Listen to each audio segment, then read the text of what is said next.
Behind me on this stage are members of Congress and their guests who have all personally experienced the harms of the Trump administration.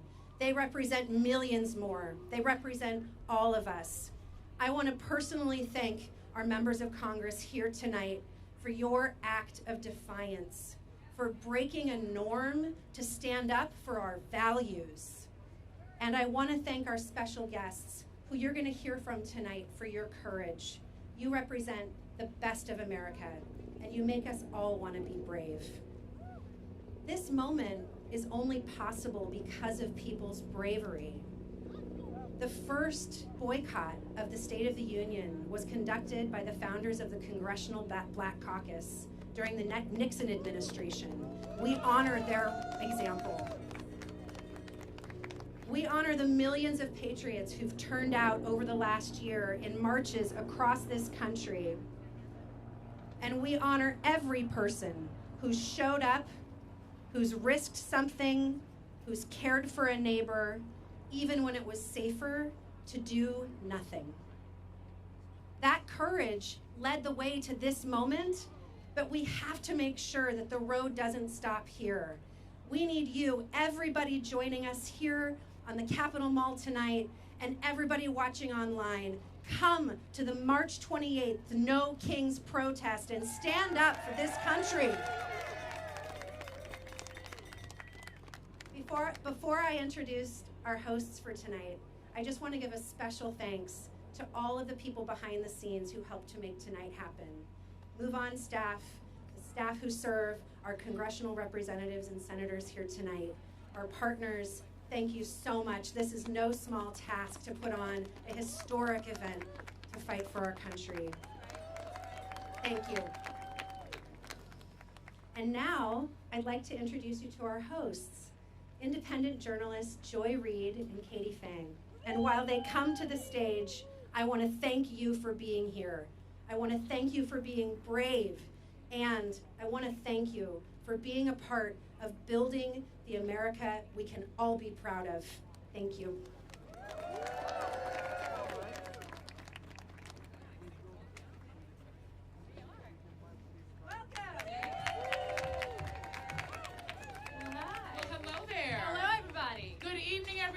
Are you guys excited to be here? Yeah. And not in there? That's right. Come on, I am Joy Reid, host of the Joy Reid Show. And I'm Katie Fang, host of the Katie Fang News Channel. And we are both exes of the artist formerly known as MSNBC. We are so excited to be here. Please give one more round of applause to these members of Congress. Yes. Let's hear it.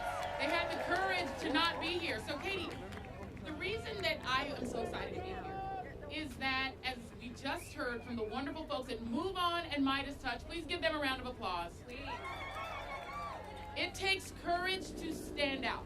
It does. And look, if you turn around and you look amongst us, it's not just the people that are here. It's hundreds of thousands, if not millions of people in the United States and across the world that are defending democracy, but they need the courage and the bravery of our members of Congress and our electeds to make sure that democracy is defended. Indeed. And so tonight we are not going to hear a false state of the union.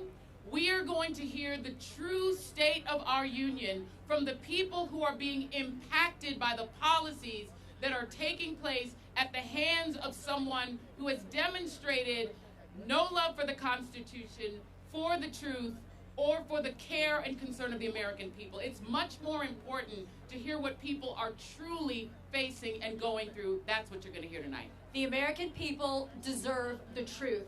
They do not need more lies from this regime. So tonight you are going to hear people that have been impacted directly by the bullshit of this administration. Amen. And because I'm also a church girl. Sorry, Joy, for my language. Oh no, I'm a cussing Christian, sis. It's all good. I'm a cussing Christian. But we want to start off this night by doing something that I think is so important, Katie. Please. And that is reclaiming the Christian voice from white Christian nationalism. That's right. Which not only threatens our freedom, but also threatens a very important faith throughout this world. Christianity is not what you have been sold by Project 2025. So right now, to do our invocation, meaning we're going to invoke the spirit of freedom, liberty, and justice, please put your hands together for the Reverend Paul Brandeis Rousinbush.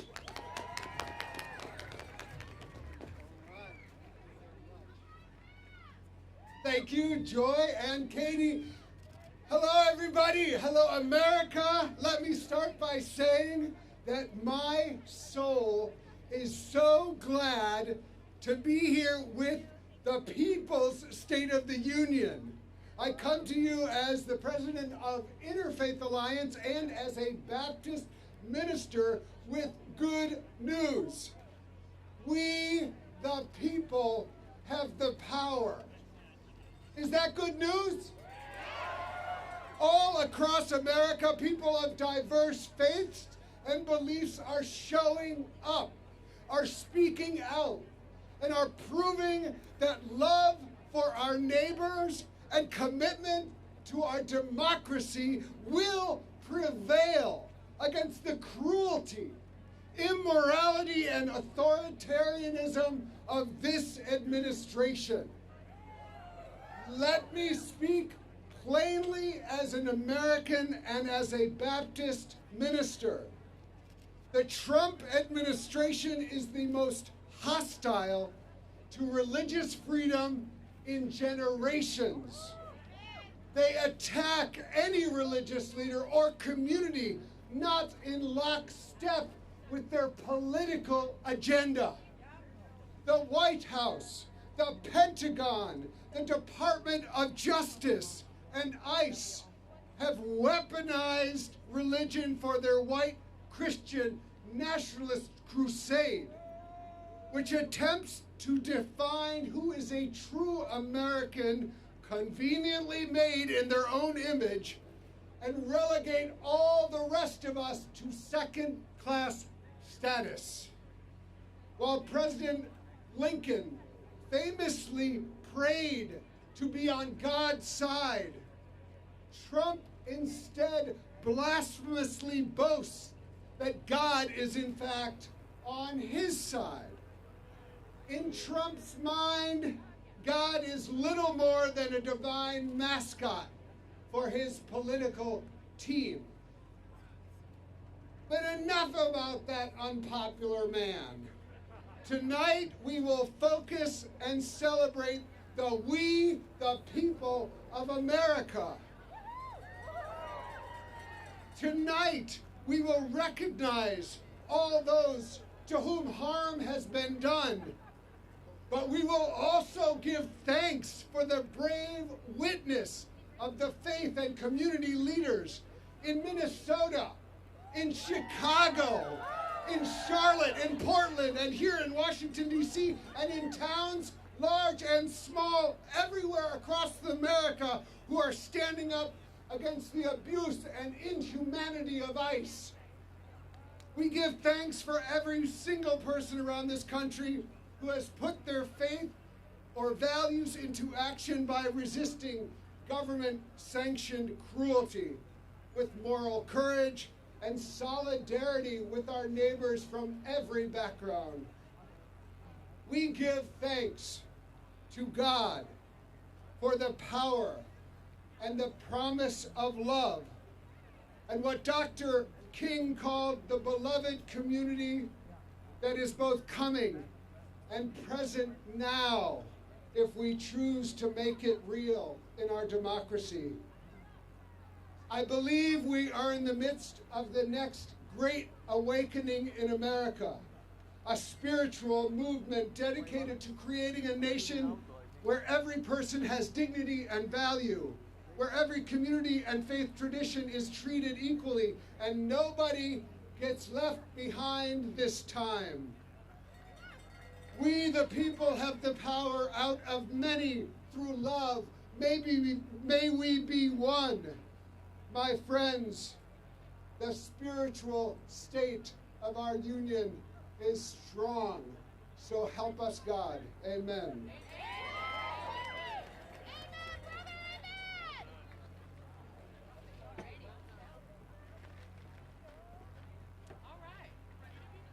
should be well in the spirit at this point. Is everybody in the spirit? That's what I'm talking about. That's right. We're going to call the spirit of our ancestors to make sure that we do justice on tonight. And we are going to start with one of the true fighters in the United States Senate and his very important guest. So please put your hands together for Senator Chris Murphy and Ferishteh Ganjavi. Thank you. Good evening, America. I want you first to give a big round of applause to my guest, refugee and immigrant advocate from Connecticut, Ferishteh Ganjavi. Say hi to Ferishteh. Okay, so I am not at the State of the Union speech tonight because Donald Trump is making a mockery of this great institution, and he doesn't deserve an audience. I'm not at the State of the Union speech tonight because these are not normal times, and Democrats have to stop behaving normally. And I'm not at the State of the Union speech tonight because you're not going to hear about the State of the Union. You are going to hear lie after lie. You are going to hear attack after attack. You are going to see grandstanding. The true State of the Union is this. This union is in crisis right now. Our cities are under attack by lawless law enforcement. Our democracy is wilting under ceaseless attack from a president who wants to be a despot. Millions of Americans are losing their health care because the president has chosen corruption to pad the pockets of his billionaire friends instead of helping average Americans. You're not going to hear any of that in that speech tonight. But by being here for the People's State of the Union, you are going to hear the real story of America, a story of an America that is under siege, but a story of America that is not going to take it, that is going to fight back, and is going to reclaim this country for everything that is good and right about the United States of America. Ferishteh is going to talk to you tonight about the state of immigrant and refugee America. ICE is out of control. It is disappearing legal immigrants. It is tear gassing elementary schools. It is murdering American citizens. Right now, as you know, the Department of Homeland Security is shut down. And I just want to be very clear with you about my position, and I think the position of many others who will stand on this stage tonight. Not one more dime for the Department of Homeland Security until they start following the law in this country. Ferishteh came to this country over a decade ago, coming to the United States from a refugee camp. She told me just off stage that this is the moment.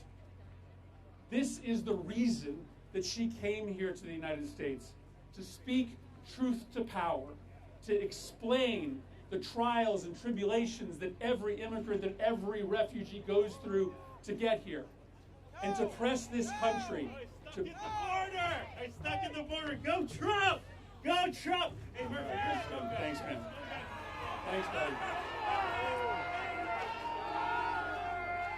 Listen, guys. Ferishteh is here to lift us up to a common purpose and to a common goal, to understand that the best of America lies in how we treat those who have arrived to this country fleeing terror and torture and desperation. We have work to do, guys. We have a mission that we need to complete. And I want you to welcome to the podium my friend, Ferishteh Ganjavi.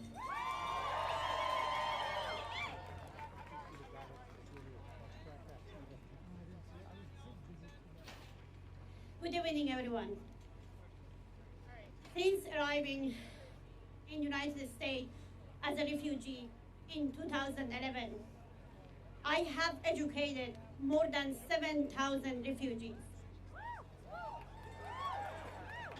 especially women entering the workforce, now thriving as educator, health worker, and essential service providers, each becoming a lighthouse for others.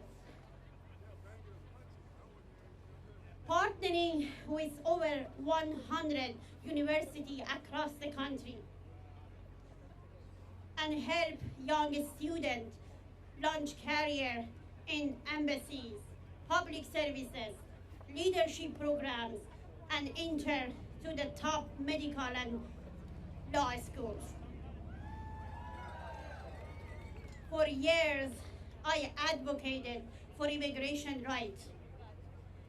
I founded Elena's Light, an organization to support families in Connecticut. And I'm proud of work over the years that we did. Thank you. I'm here today, now standing next to my favorite senator, Senator Murphy, to speak with the voice I'm so proud of.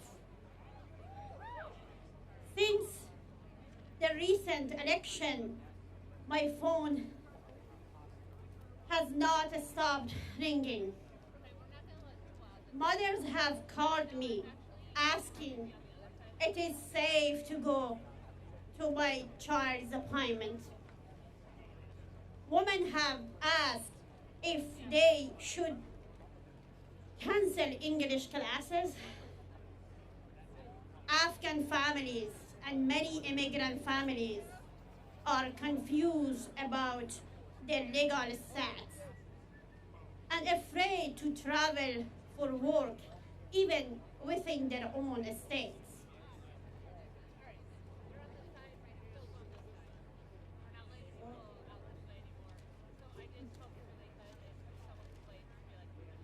Fear is not abstract. It is in our classrooms. It is in our clinics. It is in our homes. Families feel unstable. We are living in uncertain society these days. Because of this, advocacy in Connecticut has shifted. Organizations on the ground like ours are spending more time on Know Your Rights training. Policies are shifted quickly, and we must help families with rapid response needs. Preparing families with documentation for when their family members get kidnapped.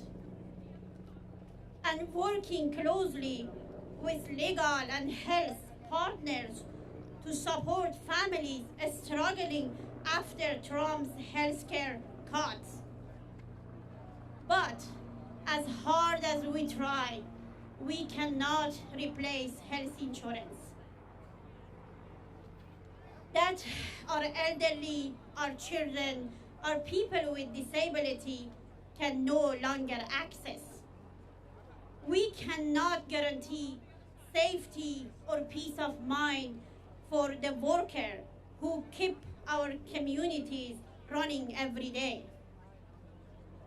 This administration needs to stop separating families. Mothers, kids, and our future generation who will become our caretaker, our lawyers, our teachers, and our politicians. Our community members need safety and peace of mind to work. Leadership matters at the federal levels. We need real leaders. We need a stable federal support for integration and mental and medical health services. And we need policies rooted in dignity and education. As families can focus on building our shared community and future. When families feel secure, they build. When mothers feel safe, they live. When children feel stable, they dream. And when we protect our people, we strengthen the entire nation. This is not politics. This is humanity. This is America.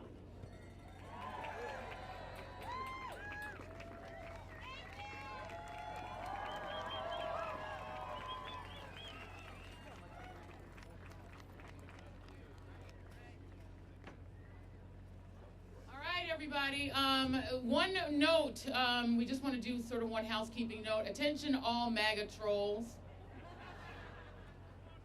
And with apologies to the pastor who gave the invocation, your bullshit is not welcome here. And to paraphrase one of my favorite actors in the world, Robert De Niro, I'm going to slightly paraphrase him, fuck y'all. We're here to hear the truth and to hear from impacted people, not to see or hear from you. So go back and pay attention to your orange lying friend. Now, coming to the stage is one of the reasons that we are finally getting some of those files released. Everybody say release the files. Release the files. Coming to the stage now is Pennsylvania's Fighting 12. Representative Summer Lee. She is one of the main reasons that we're getting some of those files. She's going to be reading a story from Monica Ruiz, the executive director of Casa San Jose, waiting to keep families together and reform our unjust immigration system, all while her family is now being impacted by ICE. Representative Lee.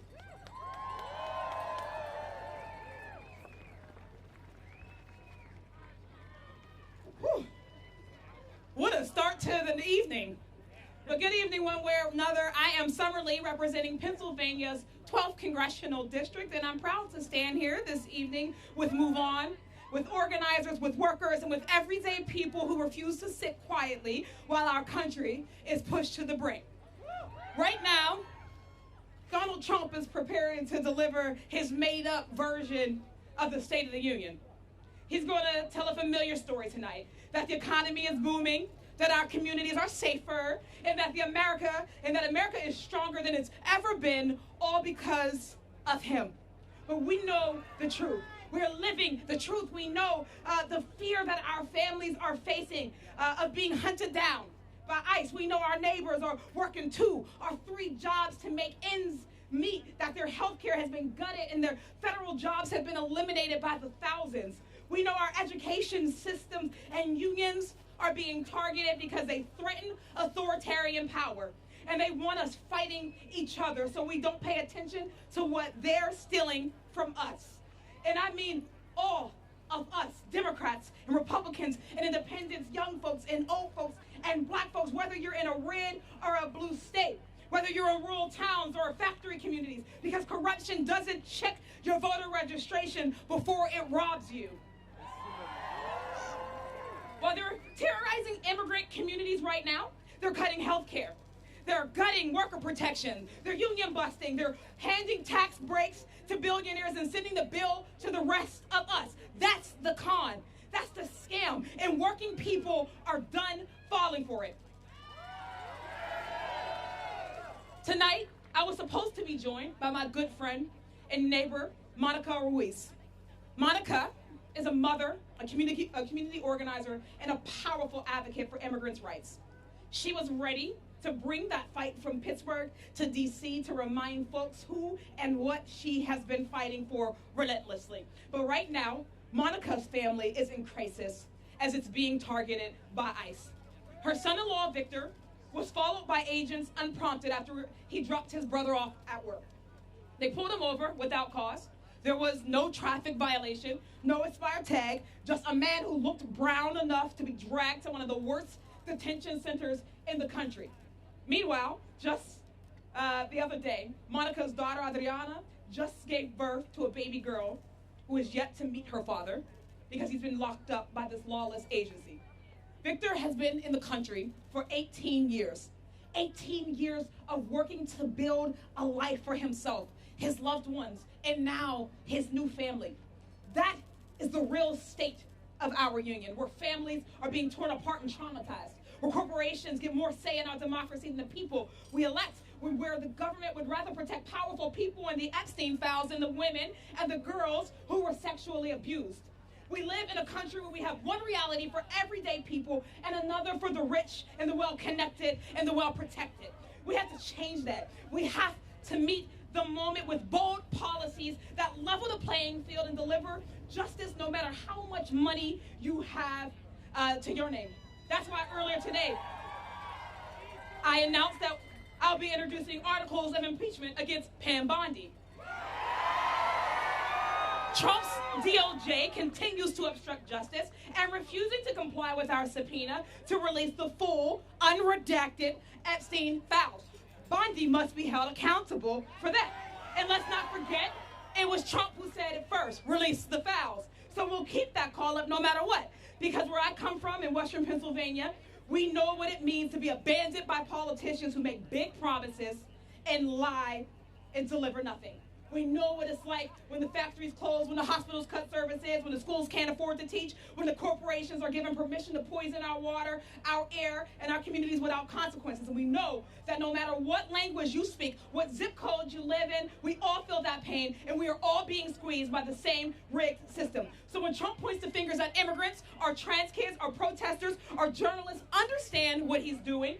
He's trying to make sure we never point the finger where it belongs, at the billionaires and the corporations looting our economy, robbing our people, and buying our democracy right from under us. But here's the truth that they're afraid of.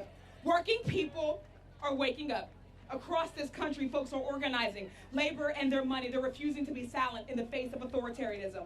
But we know fear is their weapon, but solidarity is our power. So tonight, while Trump paints his fantasy version of America, we're grounded in America, in reality, and we're building something better. In America, where we have Medicare for all, every job that pays a living wage, where no one fears being ripped away from their family. That is the America we're fighting for. And later tonight, I'll be delivering the Working Families Party response to the State of the Union, laying out exactly what it will take to build an economy and a democracy that works for all of us, not just the working few. So I'm asking you to stay engaged, stay fired up, and tune in tonight, because this is about building a movement that is big enough to defeat authoritarianism, to stand up to corporate power, and rooted in a simple belief that when working people come together across race, across geography, and across whatever lines they try to divide us by, we are unstoppable. So all power to the people, and thank you all for being with us tonight.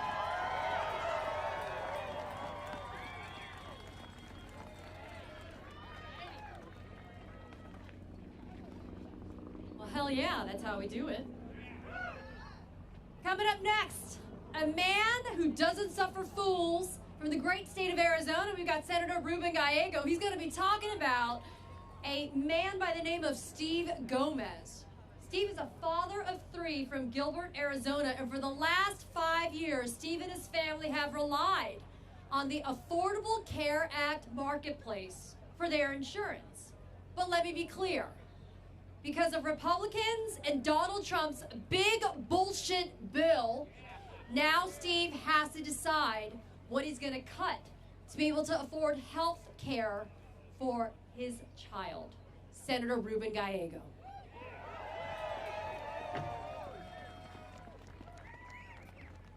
Listen, you know how important this is? I'm from Arizona. This is cold. But let's be clear what's happening there. They want to call that the State of the Union. It is a state of denial. Because what's going to happen under that Capitol is a bunch of lies. Lies that Donald Trump and the Republicans are going to tell us about how great this country is doing right now. But what is true, what is happening right now is that Donald Trump and the Republicans have made this country sicker, poorer, and less secure. Sicker, poorer, and less secure. How did it start? As soon as they got in there, what did they do? They went, they cut Medicaid, and they cut food stamps. Millions of Americans right now are without health care. The poorest of our country are trying to figure out how to make ends meet and how to pay for that grocery bill because they needed an extra $1 billion for their billionaire friends. And when they had whatever money they had left over, then they used it to hire the most amount of ICE agents, to have the massive amount of deportations we have now that are also targeting U.S. citizens, racial profiling Americans, arresting Latino veterans and telling them you are not part of this country, and make them prove that they're Americans when nobody asked to prove our citizenship when they were sending us to war for this country. Sicker, poorer, and more secure. Less secure. Let me tell you what else. Every day, every American is trying to figure out how to buy food, how to pay rent, how to pay that mortgage, how to get a car, and this president has done nothing to help that. $1,000 per average every American has to pay for his tax increases. And now, the corporations are going to get all their money back. Is every American going to get a refund for the $1,000 mistake that this president did? No. Not only that, he's going to double down.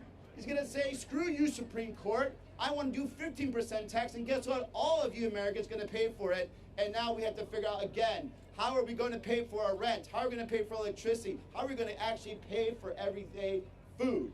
We are poorer because of Donald Trump and the Republicans. Now let's talk about security. Let's talk about security. In 2 weeks, 2 Americans were gunned down by federal masked agents. In front of our eyes, in front of your eyes, and then they try to lie to you. You saw it with your own eyes. 2 Americans expressing their First Amendment rights, and they said to you that they deserve to die. 2 Americans.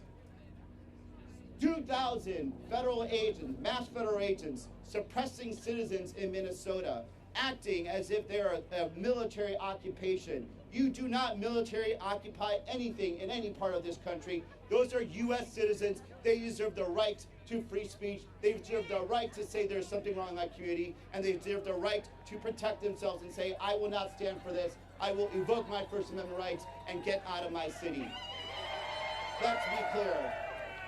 No matter what they say, they are going to lie to you. And I'm not saying this just because I'm just another politician. I'm telling you because I have heard it. We talked about Steve Gomez. Steve Gomez wanted to do everything he could not to have to accept subsidies for his kids. He wants to provide. He wants to continue to have his personal business. He wants to be a responsible citizen. Now he has to make that decision. He has to make a decision right now. Will I continue to pay for this very expensive health care, or will I gamble? Will I pay for my health care, or will I pay the mortgage? That decision was forced upon him by an uncaring Republican administration, by an uncaring Trump, who only wants to find more and more money to give more and more tax cuts to the richest of the country that do not need it right now. They're making us sicker, poorer, and less secure. Let's change that, America. We are better than what is under that Capitol right now. We can make this country, again, the best country in the world, where everyone is richer, where everyone is more secure, and we are proud of everyday work that we can say that America is getting better, will be better, and will one day be the best. Thank you so much. Stay in the fight.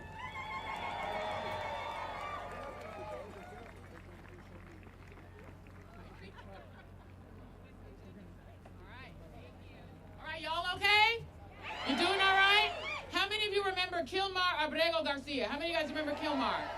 Wave your hand if you remember. Well, coming to the stage is the man who had the courage, the cojones, to go and find him at CCOP. And, oh, look at that. My fans are back. What I always say is, you know who I am, and I don't know who you are. That means you're a fan, you're a fan, you're a fan, you're a fan. Go ahead and keep on standing me. Keep on standing me, because I don't know who the hell you are, but you know me. Hallelujah. Keep on being my fan. Coming to the stage is the great Chris Van Hollen, Senator Chris Van Hollen of the great state of Maryland. He'll be joined by Jenna Norton, a public health scientist focused on health equity and data standards to improve health outcomes in kidney and urologic diseases. She was a lead organizer of the Bethesda Declaration, a whistleblower letter to the NIH director and members of Congress detailing this harm. In November 2025, she was placed on retaliatory administrative leave. So you're going to want to give her a major round of applause. Senator Van Hollen.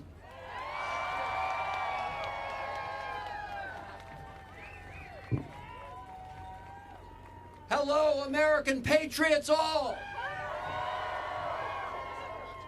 We are gathered here in this place because we love our country. And we know that our democracy is not on automatic pilot. And we know that we, the people, must mobilize to save it. Are you out here to save our democracy? And you're going to hear from a moment from my guest, who is a research scientist at NIH, who was able to stand up and speak truth to power, and you're going to hear her tonight tell that story. Thank you for being here, Dr. Norton. Now, we know the state of our union. We know it is under attack from a lawless president who is shredding our Constitution and who is attacking our democracy. A president whose private ICE army executes Americans and then calls the victims domestic terrorists. That is what Donald Trump and his administration said. We are here because we know our country is being robbed by the most corrupt president in American history, who's exploiting the Oval Office to enrich himself, his families, and his billionaire buddies. A president who continues to hide portions of the Epstein files from both the survivors and the American people. When are they going to release the files? A president who wants to erase our history. Are we going to let him erase America's history? No! A president who promised that on day one he would bring down the costs. But instead, ever since he was sworn in, we've seen prices and costs go up on the American people, even as he refuses to extend tax cuts, tax credits that help people afford their health care.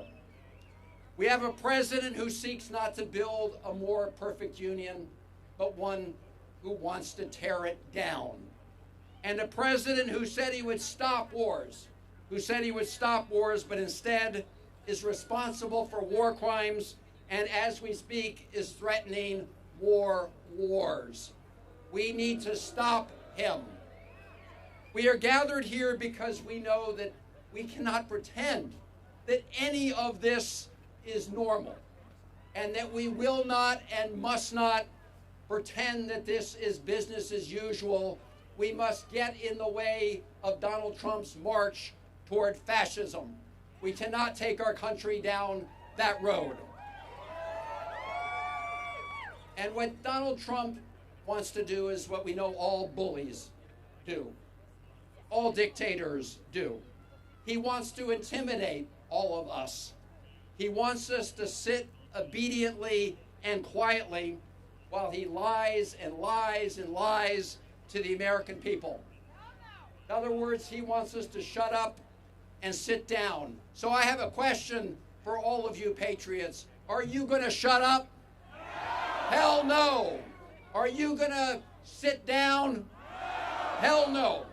We're not going to stand down. We're going to stand up just like the people in Minneapolis who have taken to the streets, who are blowing the whistle to protect their neighbors and to protect our Constitution, and who are getting in the way of the president's efforts to tear down our country. Now, look, we know Donald Trump is unpopular, and we know he knows he's unpopular.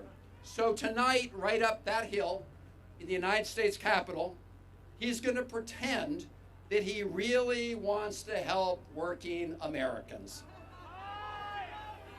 He's going to pretend that he does want to bring down those prices.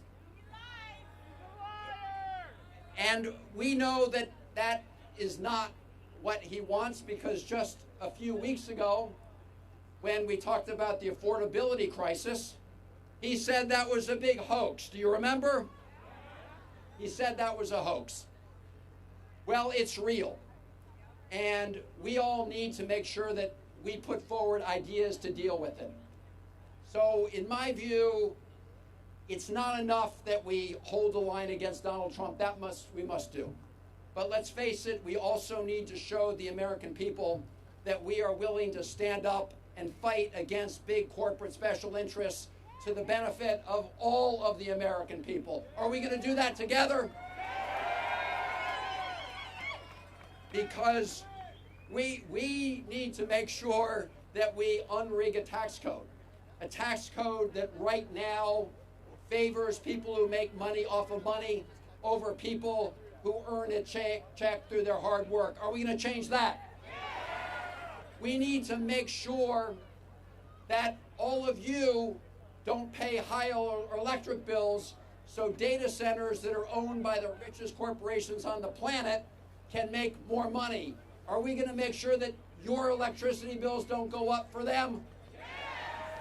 And we need to make sure that big oil and the biggest polluters don't pass on the check to all of us, because polluters should pay. And we need to make sure that big tech doesn't write all the rules, that we write the rules, and we make sure that AI doesn't strip Americans of the dignity of work. Are we going to do that? And we're going to make sure they can't snuff out the light on the Statue of Liberty. Are we right about that, my fellow Americans? So look, we have a lot of work to do. And I'm often asked by people, when's the cavalry coming? Where are they? And my message to you, and you know this because you're here, is you are the cavalry. You are we the people. I know all of you remember that right after he was sworn in, Donald Trump began his unlawful assault on hardworking federal employees who work every day to deliver services to the American people. You remember he brought in Elon Musk, who took out his chainsaw not to make government more efficient, but to rig the government in favor of billionaires like him.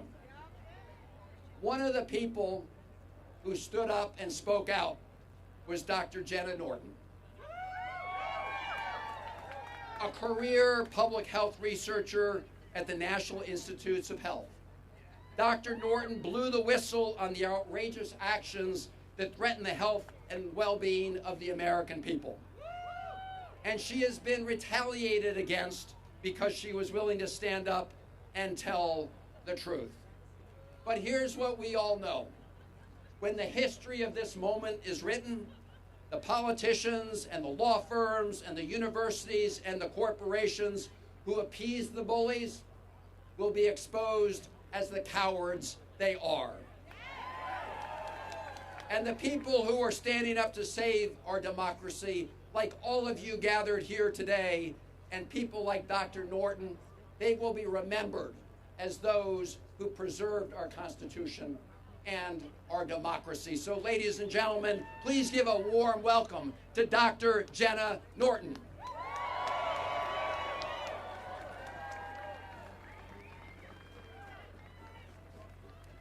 Thank you, Senator Van Hollen.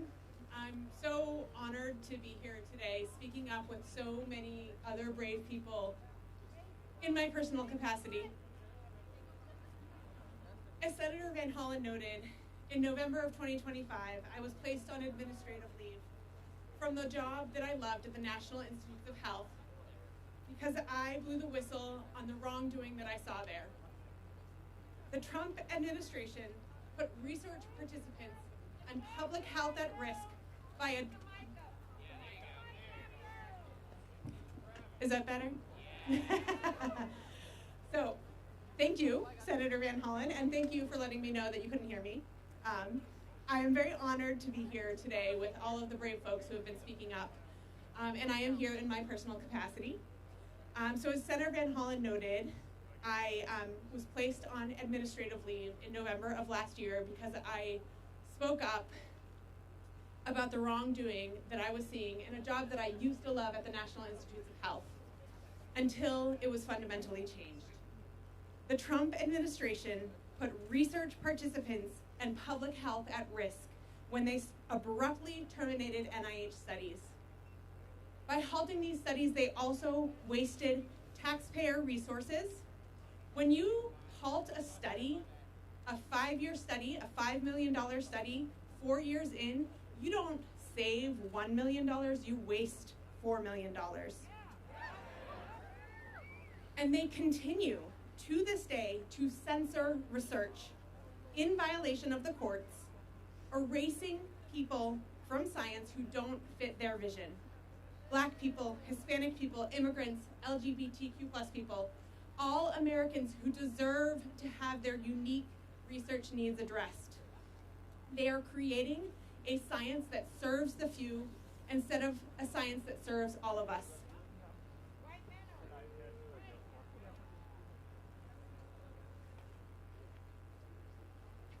When this began, I knew that speaking up was my right, but I also believed that it was my duty.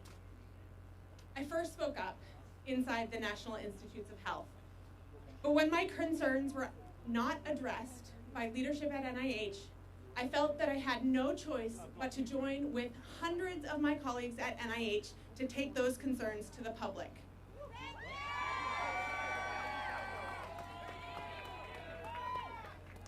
Tonight, you are hearing from those most affected by the Trump administration. But civil servants like me are not the only ones affected. The lawlessness at the National Institutes of Health affects all of us.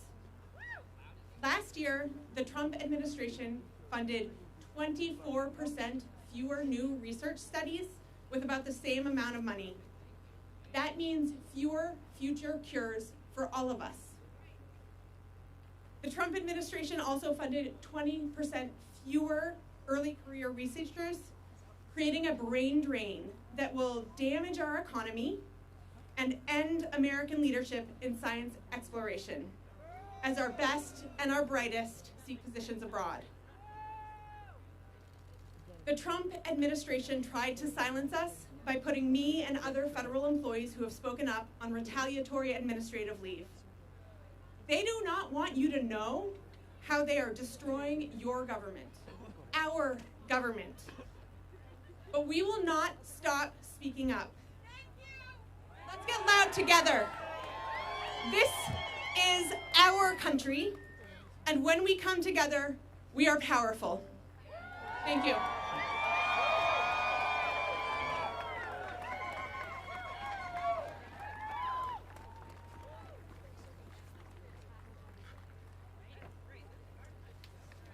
That's exactly what we need to be hearing tonight. Coming up next, we have a congressman from the state of Texas who's the chair of the Democratic Congressional Progressive Caucus. These days, people look at the word progressive and they think it means something, but it's not. What it is every basic human thing that we all deserve, we should get it. That means affordable health care. That means due process. That means basic human civil rights. Congressman Greg Casar from the state of Texas is here with a woman by the name of Jill Cordick. Jill is a retiree from last year. Her premiums used to be $75 a month, courtesy of the enhanced premium tax credits. But again, the Republicans and Donald Trump with the big bullshit bill didn't care about those enhanced tax credits and said, we're not giving it to Americans anymore. So now Jill's premiums have increased tenfold this year. So now it costs $800 a month for $9,600 a year for health care. Please welcome Congressman Greg Casar and Jill Cordick. See you, man. Buenas noches, Washington, D.C. How are we doing tonight? I'm not in the Capitol building tonight because I have a pretty good idea of what's going to happen. For an hour or two or three or four, a man who's made $4 billion off of being president, is going to lecture you, the American people, about how good you have it. A man who is building himself a golden ballroom is going to tell you that if you're struggling to get by, that's your fault because he's killing it. A man who flies around in a $400 million palace in the sky is going to tell you how good the economy actually is. He's going to tell us that the State of the Union is strong. Strong for who? Donald Trump and his billionaire donors' bottom line might be strong. The Epstein class certainly is going strong. But the state of our union is about all of us. And everyone but Donald Trump's rich friends know that it's a disaster. Our union is not strong when millions of folks like Jill are seeing their health care premiums go up 2 times, 4 times, 5 times, 10 times higher. Our union is not strong when Americans fear they could be killed or taken by masked agents in our streets. And now the latest news is that Trump is going to talk about in his speech tonight another tax cut for the richest people in this country and for big corporations. 17 million Americans are already paying for Donald Trump's last billionaire tax cut by losing their health care. Do we need another one? Read my lips. No new billionaire tax cuts. It's time for them to pay their fair share so that every man, woman, and child in this country can have a job that pays a living wage and affordable child care and health care as a basic human right for every single person. And while we're at it, we should get big money out of politics so that both parties answer to the people and not to the billionaires. Not another cent to the billionaire class, not another cent to the Epstein class. We will fight this Trump proposal tonight, tooth and nail, and we will make sure that the Republicans that vote for it lose their jobs. What do y'all say? Y'all, we don't need to hear what Donald Trump says tonight because we see what he does. He steals from working Americans to give to the rich. Donald Trump doesn't owe us a 2-hour rambling speech. He owes the American people their money back.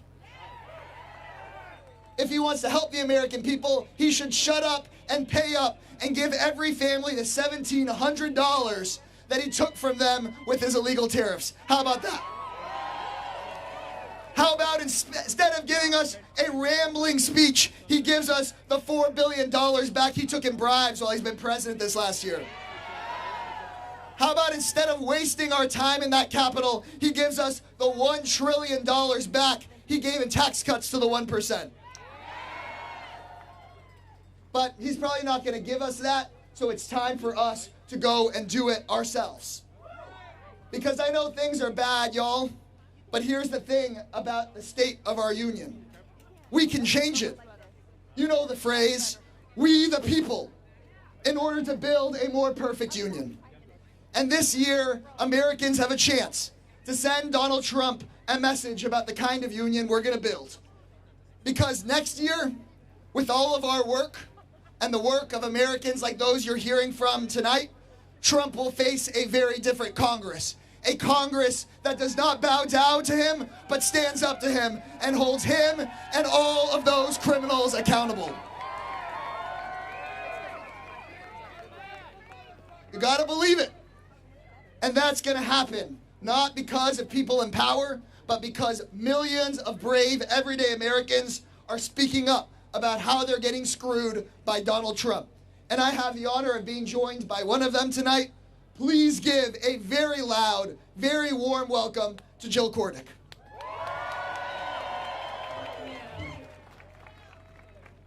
There was someone earlier today or this evening that said they were from Arizona and it was a little cold. I'm from Iowa. This is balmy. So tonight, as President Trump is delivering the State of the Union and obviously bragging about the fantastic economy he's produced, I'd like to take a moment and tell you a little bit about how his economy is affecting me. When I retired, I benefited from the ACA tax credits, as you all have heard. $75 a month, a little over $900 for the year. Then, as a part of Trump's agenda, enthusiastically supported by Representative Marionette Miller-Meeks, they voted to shut down the ACA tax credits. A decision that I'm sure she's applauding tonight behind us in the Capitol. And because of that, I now pay just short of $10,000, so from $900 to $10,000. Affordability looks very different today. So now I find myself, shopping a little different at the grocery store. I'm in Iowa, so yes, we do layer up and use blankets, all in an attempt not to raise my heat bill. And honestly, I am making choices to defer health care, just all in great fiscal caution, as I'm looking at least a $10,000 deductible. There are millions of Americans that are affected by the loss of the ACA credits. In Iowa specifically, there are around 100,000. 13,000 have opted not to sign up and be in the marketplace this year. That's 13,000 Iowans trying to navigate the healthcare systems without coverage. This isn't abstract. These are real policy choices, errant policy choices, and they're harming real people like me. And these intentions, and the intentions here that these leaders are these guys are supposed to be representing us. Too many syllables here. Yet, they continue to disappoint us. They've just shown us, the Republicans and Donald Trump, how out of touch they are with real Americans. So when they choose tax breaks for the wealthy over affordability, that dastardly word that Donald doesn't like, affordability for Americans, they're turning their very back on the people that they are supposed to be representing. So thank you for listening. Thank you for showing up tonight. Thank you, Jill. Let's hear it for Jill. Let's hear it for each of you guys. Thank you guys very much.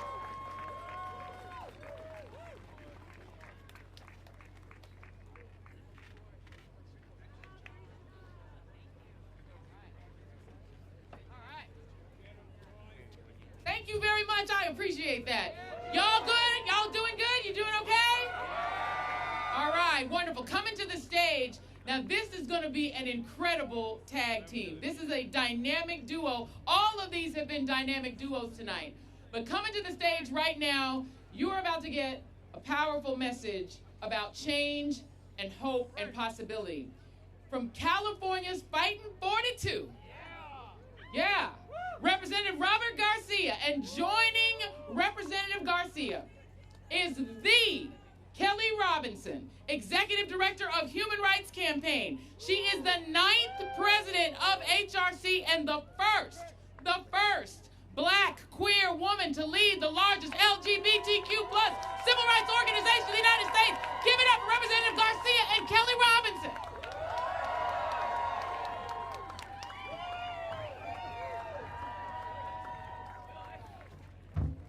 Hey everyone, how are we doing tonight? It is so great for both Kelly and I to be here with all of you, two proud members of the LGBTQ+ community who are proud to be standing tonight with the people at the People's State of the Union. The single most powerful moment tonight is going to be when Donald Trump has to look up at the gallery of the U.S. House and see the survivors of Jeffrey Epstein looking straight back at him, demanding justice, demanding truth, and demanding accountability. we should be crystal clear about right now what is happening in our country. We have a president who is leading the single largest government cover-up in modern history. We have the single largest sex trafficking ring in modern history right now being covered up by Donald Trump and Pam Bondi in the Department of Justice. Why are we protecting powerful, wealthy men who have abused and raped women and children in this country? Why is our government protecting these men? At this very moment, in my place at the Capitol is a woman named Annie Farmer. Annie and her sister Maria both endured horrific abuse by Jeffrey Epstein and Ghislaine Maxwell. As we move forward in this investigation, always center the survivors. We are going to get justice for the survivors. And Donald Trump may call this investigation a hoax. He may try to deflect our work. But our message to him is very clear, that our investigation is just getting started. And we will get justice for these survivors. And tonight I am proud to be here with a true champion of equality, because at this very moment, not only has HRC and Kelly stood up for survivors and the victims of abuse, but they stand up for our community, for gay people, for trans people, for queer people that are being attacked and whose rights are being moved back every single day. So it is, give a big welcome, and I'm proud to be here with the amazing Kelly Robinson. Yes. One more time for Congressman Garcia, y'all. Can we thank him for being out here with us for the People's State of the Union and not in there with those lies? Come on, y'all. Come on, y'all. This is what leadership looks like. This is what queer leadership looks like, too, okay? I'm Kelly Robinson. I'm proud to be president of the Human Rights Campaign. We are the largest LGBTQ+ civil rights organization in the world, 3.6 million members strong, and fighting every day. But today, I'm here for the people who are in same-sex marriages or are worried about their families. I'm here for the parents that are tossing and turning at night over the safety of their queer youth. I'm here for every trans kid that just wants to feel seen, valued, and loved. I'm here for every trans person that's been kicked out of our military and every person living with HIV that's denied their PrEP medication. I'm here for our community tonight. Because I gotta remind this country that lesbian, gay, bi, trans, and queer people, we've always been here and we're not going anywhere. This is our country too. This is our country too. We have paid for it in funerals, in freedom songs, in court cases, in classroom battles. When I say this is our country, I'm saying it with my whole chest, and once again, we are here to defend what is ours. Because my friends, these are not ordinary times. There's nothing ordinary about this president removing the pride flag from Stonewall. There's nothing ordinary about them cutting billions of dollars from HIV prevention and throwing it into building more ICE detention facilities. We need health care, we need food, we don't need mass incarceration. And there's certainly nothing ordinary about this government murdering United States citizens. Renee Good should still be alive. Alex Preddy should still be alive. Ruben Ray Martinez, Dr. Linda, Keith Porter Jr., and all the other people who died in ICE custody should still be alive. These right here are serious times that require serious leadership. And if that leadership isn't going to come from the White House, it sure as hell going to come from people like us, gathered like this to create change and fight for freedom and not give up on our country. Isn't that right? So I want to say this. I pray that one day my children will grow up in a world where they feel just as safe surrounded by the American flag as they do when they are surrounded by pride flags. And the only way that that day will come is if we show out and vote this November. If we talk to our neighbors about things that matter. If we don't give up on one another and don't give up on this country. And I'm reminded by the words of the great Ella Baker, y'all. She said, "We who believe in freedom cannot rest. We who believe in freedom cannot rest. We who believe in freedom cannot rest." And I'm not going to rest while our immigrant neighbors are under attack. I'm not going to rest while they keep coming for our queer and trans youth. I'm not going to rest while they try to unravel our democracy. Are you going to rest? Are you going to fight? Are you going to vote? Then let's do the work and let's get free, y'all.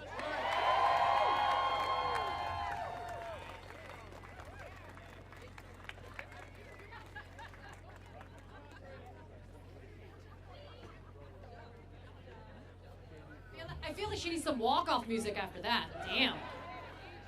So, a DJ. You need a DJ? Alrighty. So, we all know that the convicted felon Donald Trump thought that he could test certain cities to see if they were made of the metal to crumble. One of the cities he picked was Portland, Oregon. And Portland said, "Hell no, ICE gotta go." Portland also said, "Hell no, National Guard is not gonna happen here." Federal judges told this administration no, and what did Trump do? He called for their impeachment. He doesn't believe in the rule of law. But Senator Jeff Merkley is here to let us know and to let all of you know that the rule of law is still alive and well. He's joined tonight by Nafisa Faye, Washington County Commissioner who made history as the first immigrant and refugee, the first Black and the first Muslim commissioner in that county. She is outspoken because ICE and Trump's secret police are terrorizing our communities. Let's hear it for Senator Merkley and Nafisa Faye. How y'all doing tonight? You know, Kelly Robinson, who just spoke from HRC, how about another hand of applause for her work leading the equality movement? And how about this? How about we pass the Equality Act so discrimination and bigotry is eliminated across the United States of America? Now, if the president was telling the truth tonight, he'd be saying, well, here I am 1 year in, and you know what I've done over the last year? Made the billionaires a lot richer and everyone else sicker and poorer. Is that the kind of America we want? You know, it's pretty incredible to see really the damage that can be done by a leader like Donald Trump. And part of that damage is undermining the very core of our Constitution, the checks and balances of our Constitution. And he has really had a 10-part plan to be able to do that.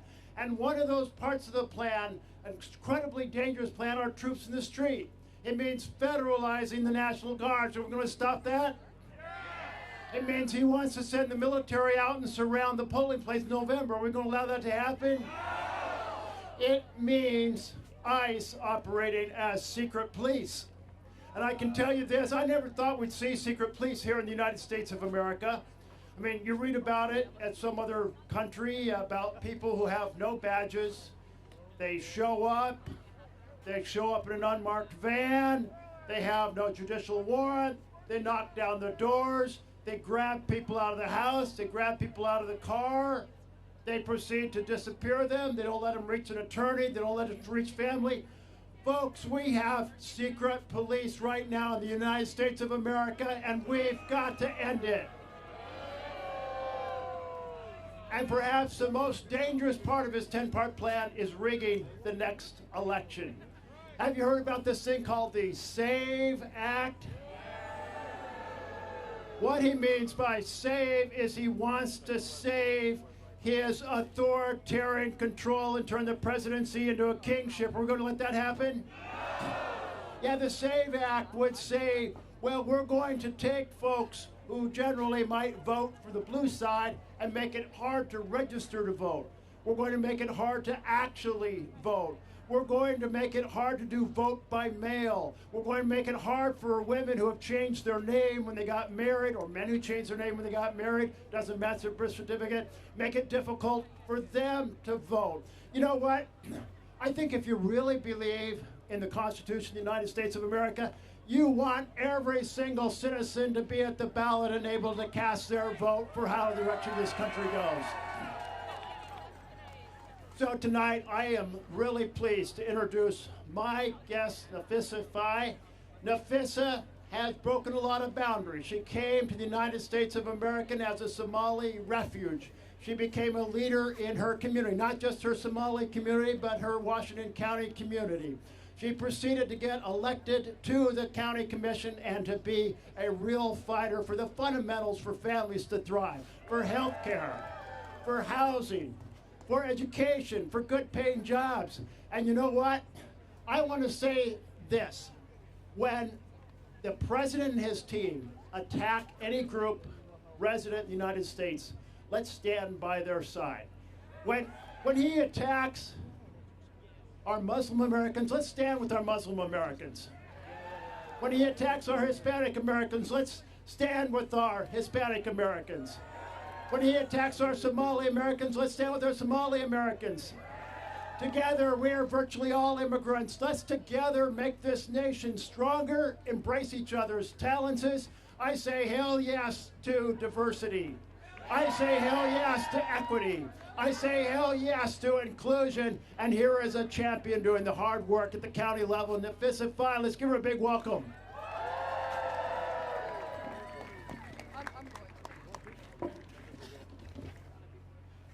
I think the senator started a trend, so I'm just going to hold the mic as well. Hello, everyone. I think the secret is out. I am from Somalia, but don't share that with Donald Trump. My state had enough of him, so. My name is Nafissa Faye, and I serve as a Washington County Commissioner in Washington County, Oregon. I'm honored to be here in Washington, D.C. because policies passed in D.C. have real consequences for the people I represent back home in Oregon. I want to thank Senator Jeff Merkley for inviting me and for standing with communities in Oregon. In Washington County, residents are directly impacted every day. Man, D.C., I thought Oregon was really cold, but D.C. is super cold. I tell you. It's been a while since I've been in Somalia, so I should be used to the cold weather, but D.C. is really cold. In Washington County, residents are directly impacted every day by the actions of ICE. But because we have leaders who are willing to listen and act, our residents are also empowered to speak up and even take ICE to court and prevail. How many of you? That's what happened when Victor Cruz, when ICE wrongfully detained him in Oregon. He didn't stay silent. With legal support and community backing, he challenged that detention in court and won. His case didn't just change his life, it improved protection for others in Oregon as well. And then there is Paulino Martin San Pedro. After being detained by ICE, he became seriously ill, was deported, and later died in Mexico. His family and community are still living with that loss. His story is a painful reminder of the human cost when enforcement ignores dignity and due process. These stories matter because they show what's at stake and what's possible.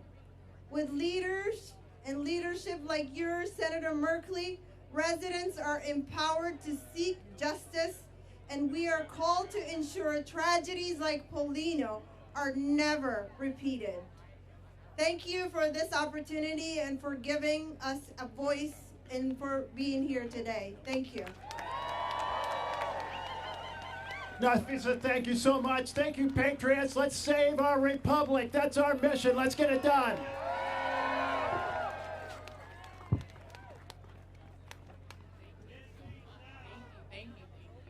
All right, y'all.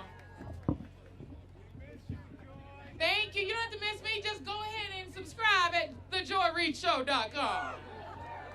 No need to miss me at all. Now, we know that the great state of Minnesota has given us really the human image of the carnage of the Epstein class, the ICE domestic terrorism against American people, and the ruthlessness and cruelty of this regime. It's given us the face of Alex Preddy, of Renee Nicole Good, of that sweet little baby in his little blue hat being taken from school, Liam Conejo Ramos. That is the image right now that this regime will have to take into history. But the other image that will go into history is the resilience of Minneapolis, the resilience of the people of Minnesota. The resilience of Ilhan Omar facing somebody trying to rush her on stage and being ready to throw hands. Don't come for her if she has not called you. The resilience and the kindness, the interfaith, interracial kindness and resilience of Minneapolis, of Minnesota, will live on into history. And that is a sign of great leadership and great community. So I am so pleased right now to bring you one of the great ladies of the state of Minnesota. Their Senator Tina Smith. And she will be joined by Brenda Lewis, who is the superintendent of Fridley Public Schools. She's been working tirelessly to protect Fridley students and their families during the ongoing ICE search in Minnesota. Give them a Minnesota-level round of applause.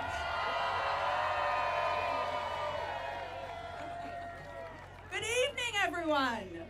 Good evening. Thank you to MoveOn and to Midas Touch and everyone, but especially thank you to the activists and the organizers that are here today. This is what a pro-democracy movement looks like. Look around. And back behind me here is the United States Capitol. And inside that Capitol, I gotta say, I'm so glad I am out here with all of you instead of inside that Capitol right now. Inside the Capitol, Donald Trump is lying about the state of this nation. He is using division to drive us apart, to make us think that we are not one nation, one community. And that is why we are all gathered here today, because we are against the chaos and the corruption that he is spouting back there in that most precious capital of ours. But tonight, we are outside, and I'm here to tell you, this feels like resistance weather to me. Because we want to tell the real story about what is happening in this country, what is really, really going on. And we're here to offer an alternative that is not about sticking up for the billionaires. It is about fighting for the working, the hard-working people in this country. And that is why I am so grateful to be here with my special guest today, Brenda Lewis. Give it up, Tal. Thank you, Brenda, for being here. Brenda is an educator. She was the superintendent of the Fridley Public Schools. This is a district of about 2,800 students. It is very, very diverse. It's a suburb of Minneapolis and St. Paul. And when ICE came to Minnesota, Brenda sprang into action. I'm here to tell you folks, she is a badass. Now you've seen the searing images of what has happened in my state, in our country. People who have been arrested and detained and assaulted. The killing of Alex Preddy and Renee Good. You have seen the searing images of Liam Conejo Ramos and his dad ripped away from their home and sent off to Texas for no reason at all. But I'm here to tell you that what you see in the pictures is what's really happening is so much worse than that. Because once you get past the incredible documentation that is happening by these eyewitness accounts in small towns all across Minnesota, this same thing is happening. Restaurants and people have lost their livelihoods because of this secret police that has attacked our state. Families are torn apart and they will never be put back together again. The pain and the suffering and the damage is going to last for a very, very long time. And this is what Donald Trump and Kristi Noem are doing to us right now. But we have seen something else in Minnesota. When they brought guns, we had whistles. People came out in their neighborhood and they stood up for people that they didn't even know. They brought diapers and they helped get prescriptions to families. They gathered together just out of the pure love of their neighbors, even the neighbors that they did not know. And when ICE came and started circling around schools and terrorizing families, people like Brenda stood up and fought for their kids because she knew that her most important job was to keep those kiddos safe. And so I want you all to thank Brenda for everything that she has done. I want to invite her up to talk about what it has really been like in Minnesota. So Brenda, can you tell us what happened? When did you first realize that this was happening with ICE and that you were going to have to spring into action? Sure. I first realized this in December when the temporary order was put through on our Somali families, and we were told, let's watch our attendance, and our attendance immediately dropped. Then the day after the Renee Good murder, we had more than a third of our students absent, and that's when it began. And at that time, we thought we had seen the worst. And I'm about to share with you tonight a story that happened that covers a 10-minute period of time on a morning. I woke up that morning a little bit optimistic, and we learned that 700 ICE agents were leaving Minnesota immediately. Little glimmer of hope. Our second glimmer of hope, our lawsuit to keep ICE out of Minnesota schools, was trending really well in the media. That morning on patrol, all of a sudden, I got a call saying there are 6 vehicles up and down, up and down, up and down, right outside of one of our elementary schools. They were then in a roundabout preventing our children from crossing to come to school. They were yelling and screaming at our crossing guards. Then our principal was trying to help and trying to keep our students safe. And 4 ICE agents posing as press with orange upper bicep bands were yelling and screaming at her and videoing her. Then a mother was followed who was legally in the United States by 2 vehicles full of ICE agents, and she had to pull into our school so that she wouldn't be hurt. A board member was followed by ICE agents with a 3-year-old in the back of her car. This is just a 10-minute period on one morning at an elementary school welcome. So think about that. Brenda and her educators should be figuring out how our children can be learning. And instead, they are pressed into this relentless effort to keep our children safe. But I want you to think, as I wrap here, about where the power is right now. The power is with people like Brenda. The power is with people like you and people like you all over this country. The power does not come from the United States Capitol. The power comes to the United States Capitol from all of you. And that is the work that we have ahead of us. That is the work before us. So thank you all so very, very much for being here to talk about what the people want to see in this country right now. And it is not what Donald Trump is talking about right behind us. So thank you all so very, very much. Thank you.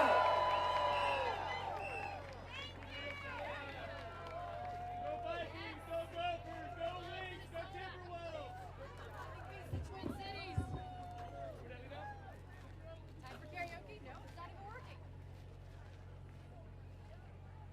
Love you guys too.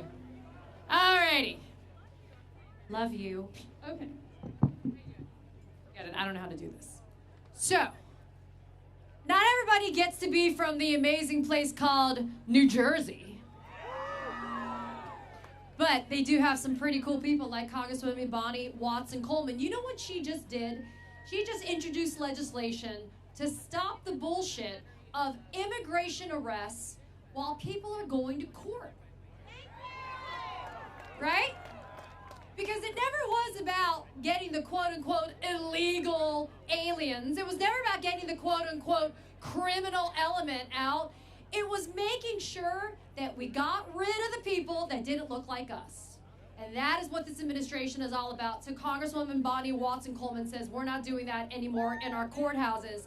She's joined today by Nydia Morsi, the director of Make the Road New Jersey, one of the most fantastic community organizations in the state of New Jersey that is focusing on our communities of color. Please welcome them to the stage now.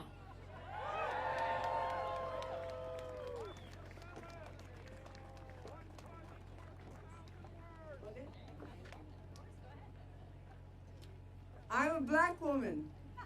I'm here with an Egyptian Peruvian woman. We're America. We belong here. This is our country.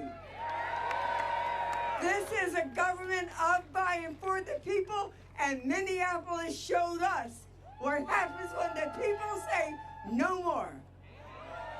I am here because I will not be there listening to lies.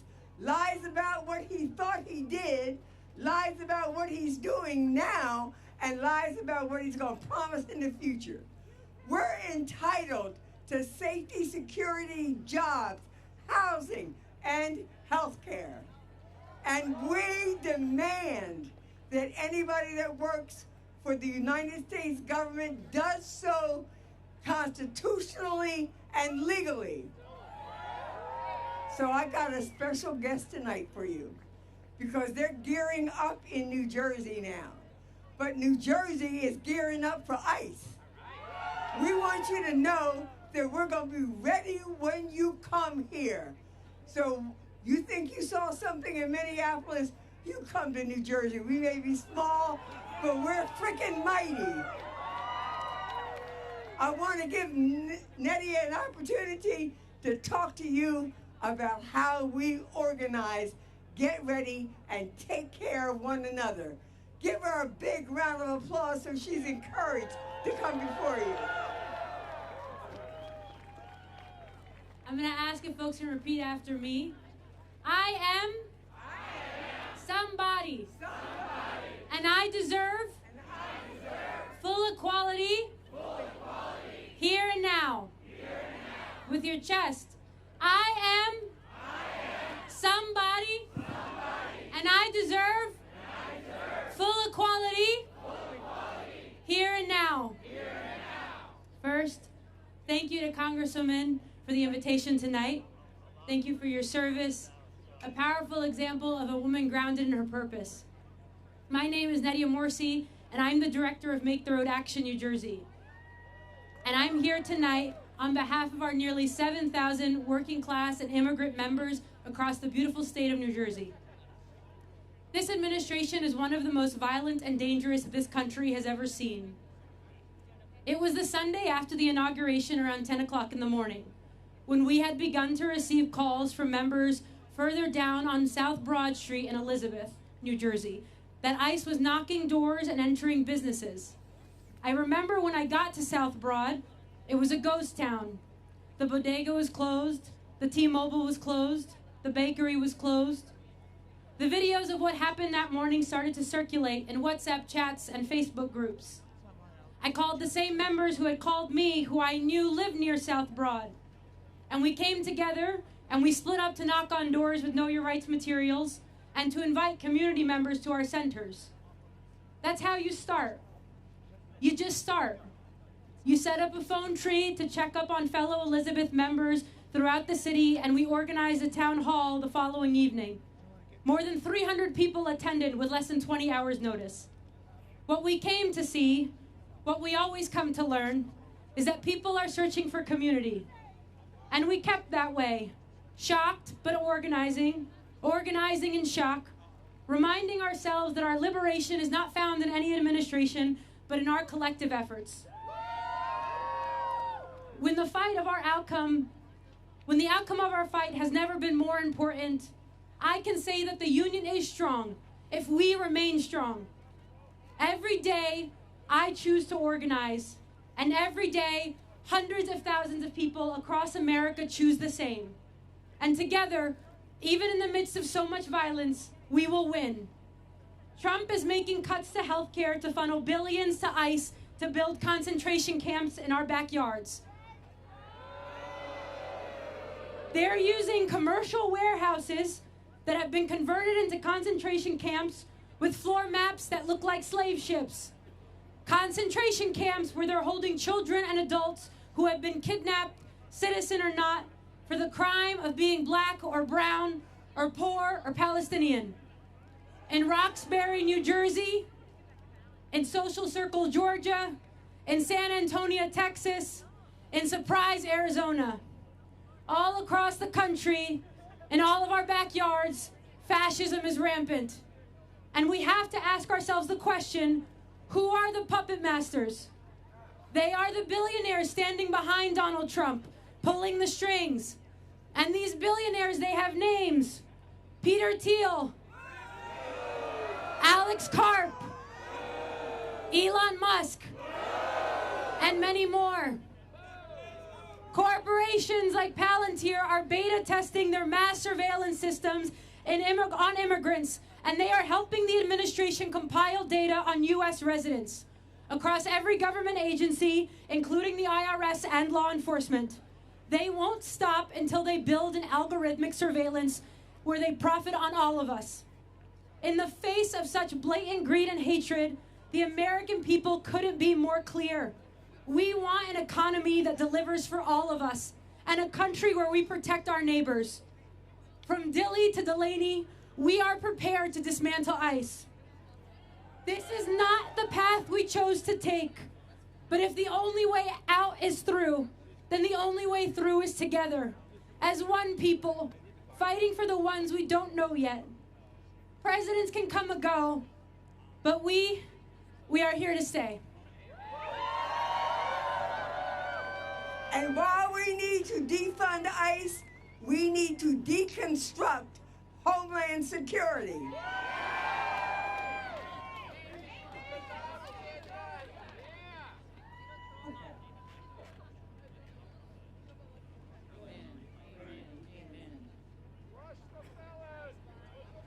Let me get another round of applause for those queens. Deconstruct DHS. I think I could get down with that. If the funding runs out, I'm not sure it should come back. I realize Kash Patel needs to go to Italy on occasion for fun vacations to hang out with the hockey team on our dime. I realize that he likes to use the private jet and that deconstructing and defunding DHS would interrupt the fun that he's having on our dime. But I think it's worth it. Make him buy a regular ticket on an airline like the rest of us. Coming to the stage. Now, I want you all to say after me, all right? Say, okay? Say, you said that. Say, you did that. All right? Okay. You said that. Oh, I know you didn't say that. The next person that I'm bringing to the stage made that kind of call and response normalized in Congress. The greatest hype woman any member ever had. The woman who's gonna let you know when you said it and let you know when you failed to say it. The lady who is standing up for the Epstein survivors like nobody else. Coming to the stage from the great state of California, California's Fighting 37, Representative Sydney Kamlager. Duh! Give her a round of applause. Give it up for Joy Reid, y'all. My hype women, how are you all tonight? It is a little cold. I am from Chicago, but it's still cold. So I don't know about you, but my mother has always told me, don't let nobody come up in your house and disrespect you. Now, unfortunately, I share my house with Speaker Johnson. Exactly. And he's got somebody up in my house disrespecting all of us.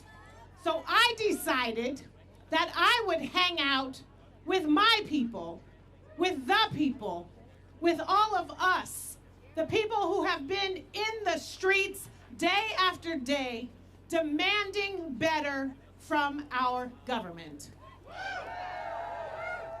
But in my stead, I sent a survivor, Jenna Lisa Jones, who at the age of 14 endured something that no child should have to. And she sent some words for me to share with you. As a survivor of the abuse and exploitation connected to Jeffrey Epstein, this invitation means far more to me than simply attending a historic address. It represents recognition that survivors' voices matter, that our experiences are not invisible, and that our resilience deserves to be seen and acknowledged in the very spaces where our nation's future is shaped. Moments like this remind me that we are not alone, that our stories have meaning, and that there are leaders who are willing to stand with us. I met and hung out with Jenna Lisa today. And as I listened to her, I was struck by the extraordinary courage that it takes as a survivor to show up and stand up and look your oppressor in the eye and say, I will not be silenced. But sadly, this is a kind of courage that our president doesn't have. So as Donald Trump delivers his address and sees Jenna Lisa and her fellow survivors in the audience, he will be reminded what true leadership looks like. And it is not measured by applause from sycophants. It is measured by whether or not you stand by your word to fight against injustice, or whether you want to shield the folks who should be held accountable. But enough about Trump. I'm so tired of talking about this small man who is not worth any of our time.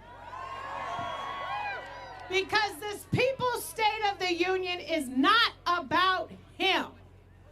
It's about us. And what is worth our time, our commitment, our work. And y'all, let me tell you, up until November and for the next couple of years, it will be a lot of work. But what is worth our time is the future that we want to build. Every single one of us wants an America as good as her promise. And each of our dreams are different. That's what makes diversity so amazing. But there are some fundamentals, y'all, that are just non-negotiable. We have to take on the corporations and the monopolies that are squeezing every dollar out of our pockets and making us poorer. We have got to lower the cost of health care and everyday necessities. Nobody should be forced to make a decision about if they are going to pay the rent or stay alive. We have got to make the dream of home ownership real. It is not if you try to dream and work to own a home that it costs you a future and limits your future instead of allowing you to build a future. And we have got to build an education system that opens the doors for all of our young people rather than shutting them down and burying them in student loan debt.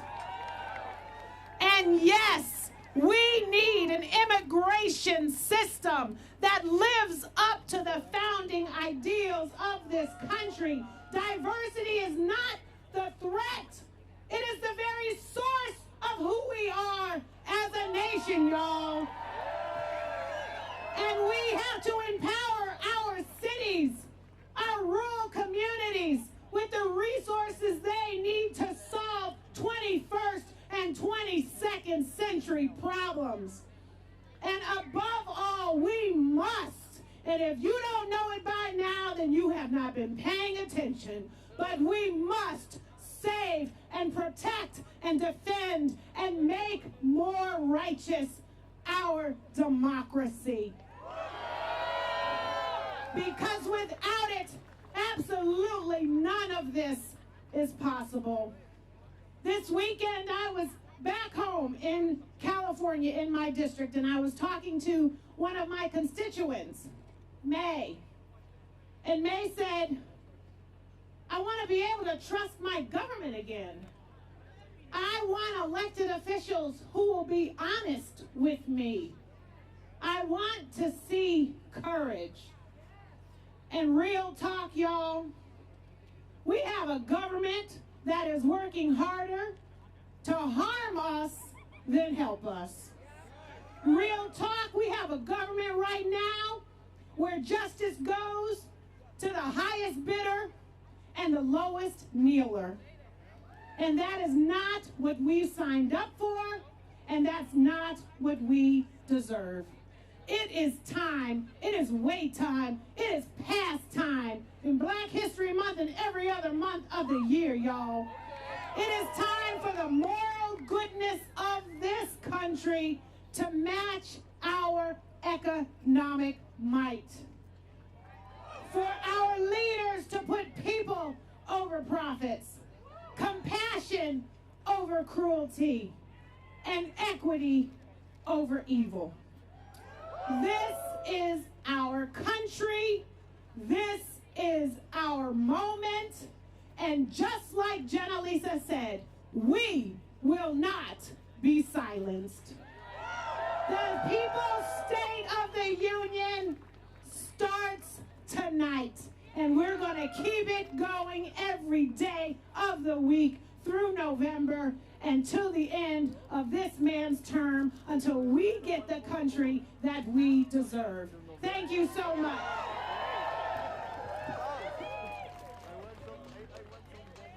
Well done, well done. All right, all right, all right, all right. California love.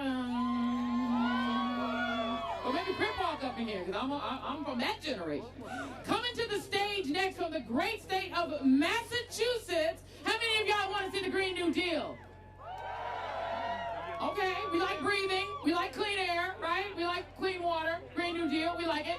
Coming to the stage right now is the champion of the Green New Deal, a man who has fought for justice, for equality, and for a country we can actually breathe in.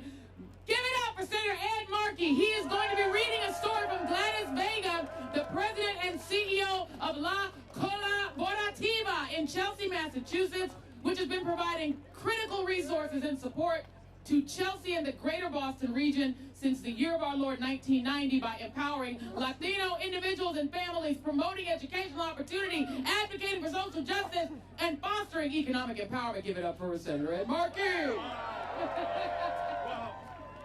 Joy Reid, what a job she is doing tonight.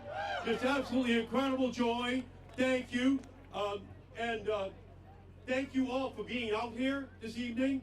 Tonight, I am not in the U.S. Capitol for Donald Trump's State of the Union address. I am here with you at the People's State of the Union, because the State of the Union should be a moment of truth, a reckoning with reality, a commitment to the common good.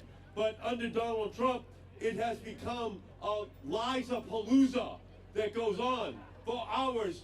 With him, if he was Pinocchio, his nose would stretch across the entire length of the floor of the Congress this evening. It's one big lie, a made-for-TV spectacle, a bogus sales pitch, and a slap in the face of the millions of Americans who are living through their struggles each and every day.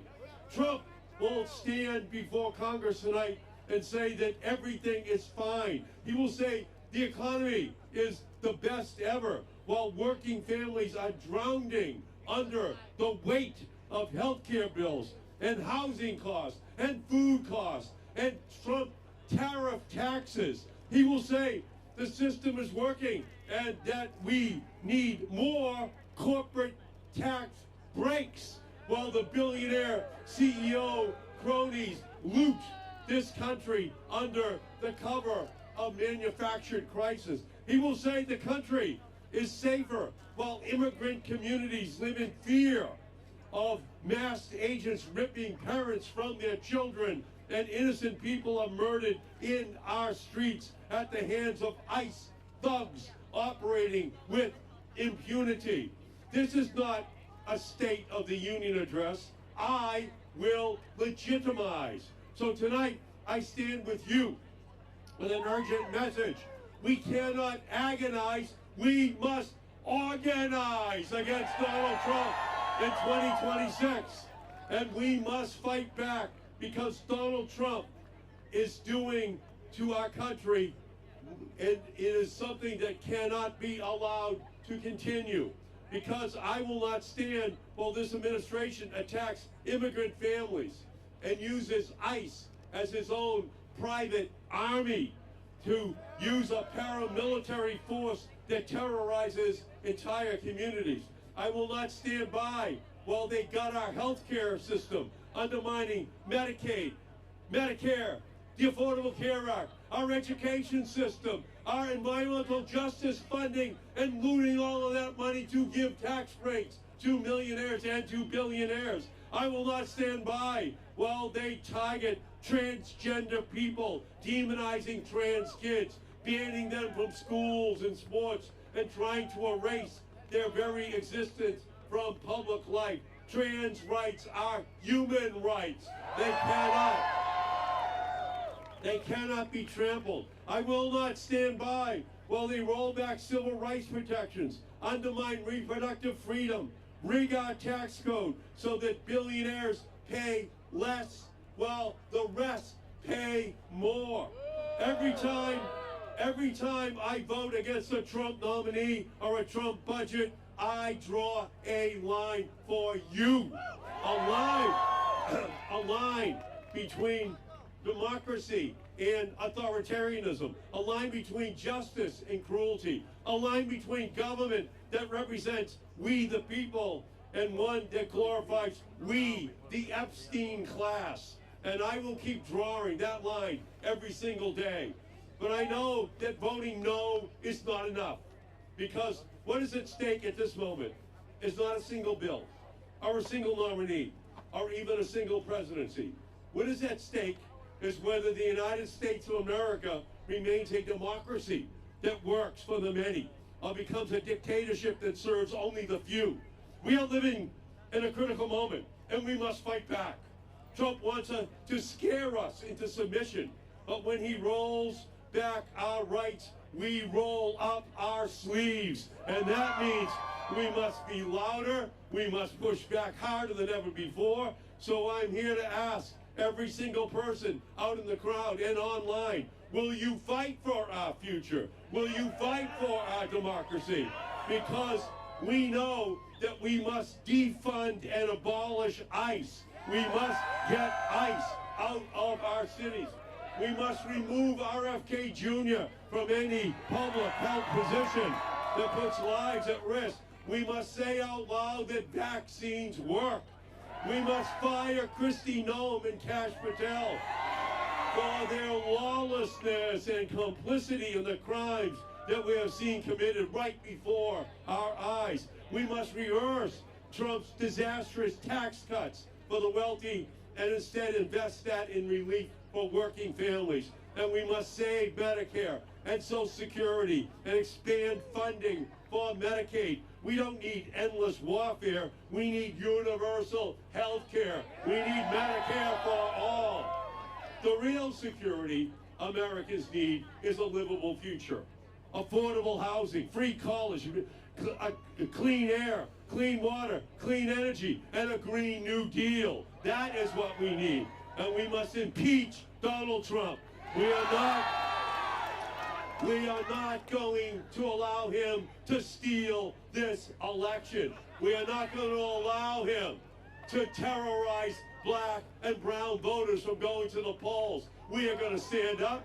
We are going to fight. If he puts the Marines and the Army out on the streets this October and November, we're going to come out by 10 million people, 20 million people, 30 million people onto the streets of this country and shut this country down for democracy, for our ability to have an election. So this is not time to stay silent. This is a time to stand up and fight.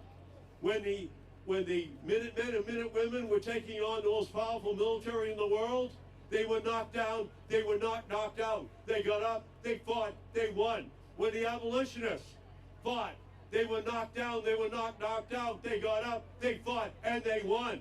When the suffragettes were out, they were knocked down. They were not knocked out, they got up, they fought, and they won. When Martin Luther King Jr. and Coretta Scott King began a movement, they were knocked down. They were not knocked out. They got up, they fought, they won. Same-sex marriage, universal health care. They were knocked down, they fought, and they won. And we are going to fight, and we are going to win. We are knocked down, we are not knocked out. This is a fight that we are going to win because we know in this country that this progress has never come from silence. It has never come from surrender. It has never come from sitting on the sidelines. It comes because people get up and they fight and they win. So that is what tonight is all about. It has come from people, ordinary people, standing together and saying, enough to corruption, enough to cruelty, enough to policies that sacrifice the vulnerable for the powerful, because our power is not in the Oval Office. It is not a billionaire CEO's bank account. It is not a corporate boardroom. Our power is in the movement. It's on the streets of this country. It's our voices, it's our votes, it's our willingness to stand together, to fight for those who are most vulnerable in our society, to fight for our democracy itself. So let's leave here tonight saying we're ready to organize. We're ready to galvanize. We are ready to fight, not just for ourselves, but for the generations to come. Because we will stand together and we will win. So thank you all so much for being here. And I'm going to read briefly a statement from Gladys Vega from Chelsea, Massachusetts, whose plane was stranded on the runway of Logan Airport and could not be here tonight. But this is her statement.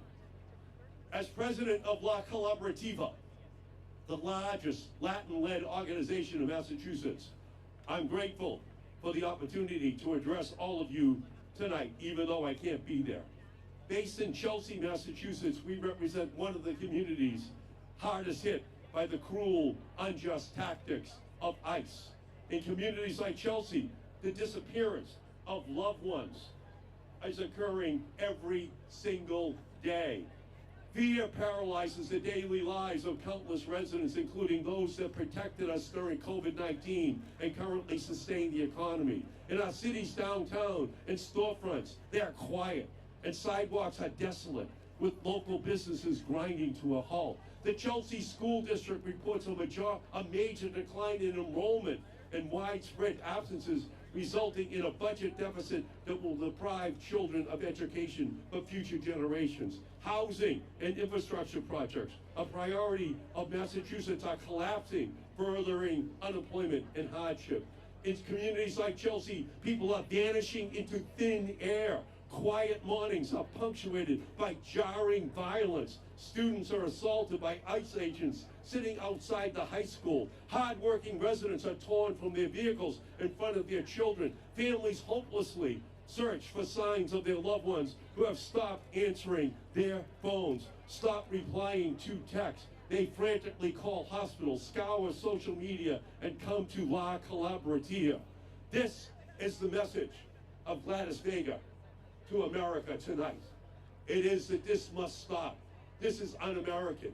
It is illegal. It is unconstitutional. And the people are going to rise up and fight for Gladys Vega and all of those poor people who today need to know that the People's State of the Union is the beginning of a long fight that is going to result in the end of Republican control of the House of Representatives and the Senate in the United States of America in 2026. Thank all of you for being out here tonight. Thank you for your willingness to stand and fight. Thank you. Oh my goodness. Thank you. You're going to get us that tariff money too, aren't you? Where's my check? I know, where's my check? That's what the senator is doing. He's going to get us our money. Because otherwise, we don't get shit. Alrighty. So, there's a Shakespeare saying, it's a quote that I have in my social media profile. It says, though she may be little, she be fierce. And that's what we got with Congresswoman Becca Balint from the state of Vermont. She put Pamela Joe in her place and then some just a week ago. And tonight she's joined by a very special guest, Mohsen Madwadi. Now, Mohsen showed up for an immigration appointment, a citizenship appointment, and then was illegally detained for at least 2 weeks. Why? Because he dared to express a position that Donald Trump didn't like. And as we see our free speech, our journalists, our First Amendment under attack, the Trump administration is making one thing clear. It's only what he wants you to think and say, because everything else will result in you being arrested, thrown into detention. But what happens is the rule of law, when we've got judges and the rule of law doing what it's supposed to do, we have justice. Please welcome Congresswoman Becca Balint and Mohsen Madwadi. Hey, hey, hey! Nice to see you all out here tonight. We could not be more excited to be here with all of you. So I like to refer to myself as that scrappy little dyke from Vermont. But tonight, I'm America's scrappy little dyke. I'm a bare-knuckle brawler with a heart. And that's what we need right now. We need people who are both going to bring the fight, and they're going to do it with an open heart, with compassion for all people living in this country. So thank you for being here tonight. We are going to draw strength from each other. That's why we've come together tonight. Now, I know many people out here are feeling angry, and you're feeling anxious and frustrated. I get it. This administration is trying to break us. But they can't. Because, in the words of June Jordan, we are the ones we've been waiting for. We are the ones. We are the ones we've been waiting for that are going to change the course, are going to turn the tide on this dark, dark time. It's us. It's not that man in the building behind me who spreads division and fear. It's us. It's in our hands. And it is our collective courage that is going to make the difference. So I wanted to be out here tonight with people who are forward-looking, people who understand the stakes, and that we have to stand up for not just our individual rights, but for the rights of everyone across this country. And we must be the light for each other. Don't lose heart. I am in the belly of the beast every day in Congress, and I have not lost heart. I have not lost heart. They will not break us. They will not break us. because we understand that is our collective power. That is much more powerful than any intimidation that this administration will bring to bear. And I wanted to bring my friend Mosa Madawi with me today because he has a powerful story to tell about standing up, not just for his own First Amendment rights, but for all of us. So I'm going to turn the microphone over to Mosa so he can tell you his story, and you will understand why he is an inspiration for so many people, not just back in Vermont, but across this country. Mohsen, thank you for coming tonight. Please tell your story. Brothers and sisters, dear friends, my beloved community, it's an honor to be in union with you here. You, the American people, you are the people.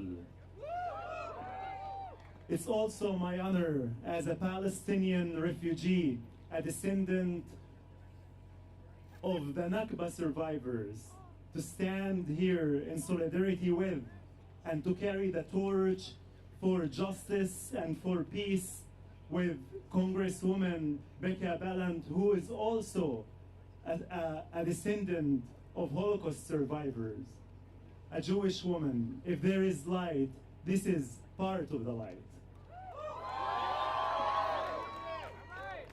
12 years ago, I came to this country carrying with me not only the experience of living under the Israeli occupation in a refugee camp without freedom, never tasted the freedom or the safety, but also I came carrying with me my inner child, a child that was deeply wounded by trauma. At the age of 8, I buried my brother. At the age of 11, I saw my best friend getting shot and killed in front of my eyes. At the age of 12, I witnessed an Israeli strike that killed several people and shattered them into pieces.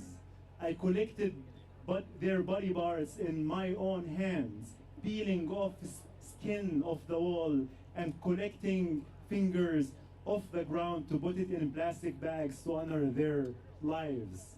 But I'm not here to talk about the darkness of injustice. I am here to talk about the light of hope and the light of love. And this is something that America has shown me when I came here. In America, and for the first time in my life, not only I've experienced safety and love, but also I found the American people who hosted me, who guided me, who helped me to heal from my inner childhood trauma. In America, I learned that the human being is not the enemy. The enemy is the system that capitalizes on fear, on ignorance, and on segregation. The fear that divides Republicans and Democrats, the people. The fear that divides citizens and immigrants, the people. The fear that creates monsters and creates division in America. And in America, I also learned what MLK has said: injustice anywhere is a threat to justice everywhere. Injustice everywhere is a threat to justice everywhere. And that is what we are witnessing here, that the injustice that this administration is causing, tearing communities apart, scaring people and inciting fear and intimidation, destroying the most sacred document in this country, which is the Constitution of this country, and going and attacking us for practicing our First Amendment rights and our free speech is a form of injustice, and that the fight for justice in America, the fight to save this democracy, is interconnected with the fight for justice in Palestine for the Palestinian people. Now, about a year ago, the Trump's administration came after me during my citizenship interview, not for violating any law, but for speaking my truth, the truth from a place of love, from a place of empathy, from a place of compassion, my truth that I don't want to see children in Palestine or Israel or in America or anywhere else to suffer like I've suffered when I was a child. During my citizenship interview and after they asked me if I'm willing to take the pledge of allegiance to protect and defend this country and to protect the constitution of this country, they were the ones who betrayed it. They detained me and took me out of there, handcuffed, and threw me in a prison. They thought that they will make an example of me and that they would intimidate me. And they were wrong. Because our fight is a just fight. Our fight in America and our fight for Palestinians and our fight elsewhere is a fight for humanity, and if we believe in justice, there is no power that can intimidate us. The tools of this administration is to scare us, to intimidate us, so we can lose sight, so we can lose vision. But if we continue to unite together and work out and connect and fight from a place of love, not a place of fear, they cannot do that. When I was released from my detention after spending 16 days, I came out and I sent a message to the president and his cabinet. And I told them that I will not be intimidated. And if you are feeling like me, unafraid, repeat after me. We the people. Say it loud and clear. To President Trump and his cabinet. We are not afraid of you. Because the love that shines in our heart is much brighter and more powerful than the darkness of fear that's blinding you. The people united will never be defeated. The people united will never be defeated. The people united will never be defeated. The people united will never be defeated. Everyone, onward with courage, every single one of us. Strive beyond what you think is possible. Give other people hope and inspiration. It is our collective courage that is going to get us through. Thank you so much for being out tonight.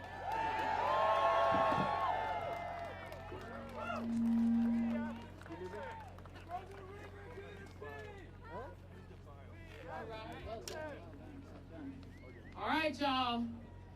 You guys got energy? Now listen. Y'all good? Now, just in case you are feeling a little bit of FOMO and want to know what's going on over there, let me give you a quick briefing. Basically bullshit. Donald Trump is wearing a lot of makeup on his hand. Nobody knows why. Diapers are probably in place to make sure that he does not have an accident. He has cited the Dow reaching 50,000. One person applauded. People had their money on that being Pamela Joe Bondi. But before he even got a chance to speak, Representative Al Green of the great state of Texas. Now, I am not in favor of people attending that State of the Union bullshit tonight. But the one man that I kind of wanted to be there was Representative Al Green. And he showed up. And before Donald Trump could even get a word in edgewise or get to the stage, he held up a sign reminding Donald Trump that black people are not apes. Something you had to tell Donald Trump because he's not too bright. So what I will say to Representative Al Green, if you can hear me, I going. Come on. Here, keep it going. Whatever you. Woo. It's all right with me. Do not demonetize us, you two. I know it's a song that's copywritten. Let's now bring to the stage one of the strongest voices for justice from the Progressive Caucus, the emeritus leader of the Progressive Caucus, a sister, a woman that has fought for justice, for equality, for the people from the other Washington State.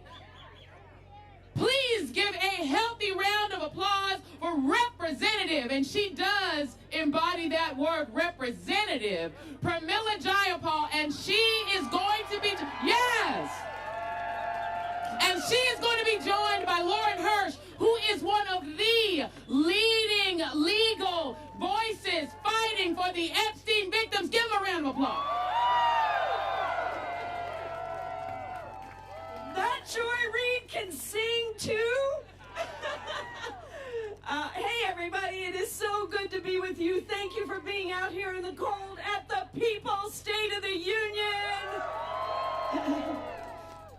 I really appreciate MoveOn organizing this tonight and all the people that are on the live stream across the country, because this matters. It matters that we are out here and that we are not in that chamber. Because when we look at the People's State of the Union, people in Minnesota, in Illinois, in California, Oregon, who have stood up nonviolently and with tremendous risk to their own lives to this authoritarian regime that murders its own citizens in the streets and then lies about it. They are saying, not on our watch. People are saying not on our watch to an illegal and unconstitutional administration that kidnaps and disappears immigrants of every status who call this country home. An immoral administration that incarcerates tens of thousands of immigrants, including children. Children in for-profit jails where 39 people have died in the 1 year that Donald Trump has been in office. We say not on our watch. Working and poor Americans who watch while Donald Trump makes billions for himself and his billionaire buddies using grift and corruption and stealing from the American people, all the while stripping health care and housing from tens of millions of Americans and driving up costs everywhere, not on our watch. And yes, our trans kids across this country who are sick and tired of being bullied because it's not trans kids driving up your rent, it is the billionaires doing that. We are standing up for our trans kids across the country. And of course, the survivors who are showing us exactly what courage and resilience looks like. My official guest for State of the Union is a constituent of mine who is an Epstein survivor, who is in that building right now, showing the strength and the face of courage to be in that building with Donald Trump speaking, because they don't want him to not see them. They are demanding that they be seen, because the survivors of this horrific global sex trafficking ring of Jeffrey Epstein's, the predators and the pedophiles who need to be brought to justice, will be brought to justice because of the courage and the resilience and the voices of these brave survivors. So yes, Donald Trump, we are out here instead of in there, because our State of the Union is strong, because the people of this country are strong, and we will not sit down, shut up, move on, or be silenced. We demand that all the predators, the pedophiles, the grifters, the lawless agents, and you, Donald Trump, be brought to justice. It has been the honor of my life to work with real survivors in every single realm that we're talking about tonight. And tonight I have the honor to introduce a woman who has been an indispensable part of our Epstein survivor movement, who has been working with the survivors to demand that the United States hold these predators accountable. Yes, we should lock them up. And to make sure that we prosecute them, that we bring them down, that we hold them accountable, just like we see in the UK and around the world. Tonight, inside the chamber, Donald Trump will have to face those survivors the same damn way that I forced Pam Bondi to face those survivors in the Judiciary Committee. And so please join me in welcoming the amazing, the strategic, the remarkable Lauren Hirsch, who is the co-director of World Without Exploitation. Lauren Hirsch, give it up for her. Well, that is a tough act to follow. I am so honored to be here tonight with you, and especially with you, Representative Jayapal. This is one amazing woman who has stood beside these survivors through thick and thin. And we will make sure that every single file is released. And I know that they're over there making sure that every file is released, and you have exhibited extraordinary leadership, so thank you. For 30 years, Jeffrey Epstein operated one of the largest sex trafficking rings in the world. It was a vast web of powerful men committing horrific acts of violence against women and girls, and it was in plain sight. For decades, our government didn't just look away, but they buried the truth. While survivors were forced to carry unimaginable pain in silence. But this summer, everything changed. In September, Epstein survivors came together and made something unmistakably clear. The days of powerful men operating with impunity are officially over. And it has been a wild 6 months. But now, we are in a serious moment of reckoning. Every day we're witnessing the untouchables collapse before our eyes. Prince Andrew is no longer a prince. He is no longer shielded by a royal title, and he faces criminal charges. Around the globe, exploiters who once hid behind wealth and influence in institutions are beginning to fall like a giant game of dominoes. We aren't quite seeing that here just yet, but I'm pretty sure, I heard you, it's coming. And in this moment, when we're being told and they're being told to move on and there's nothing to see, survivors are doubling down and they are reclaiming their power. They are at the State of the Union tonight, and they are facing an administration who has betrayed them time and time again. To every survivor out there who refuses to disappear, you are changing history. Keep speaking your truth, because the earth is shaking. Give it up for Lauren Hirsch and the survivors across this country. We will bring justice. Keep standing up. Keep speaking out. Keep building our movement, because this is our democracy. Thank you, everybody. Have a great night.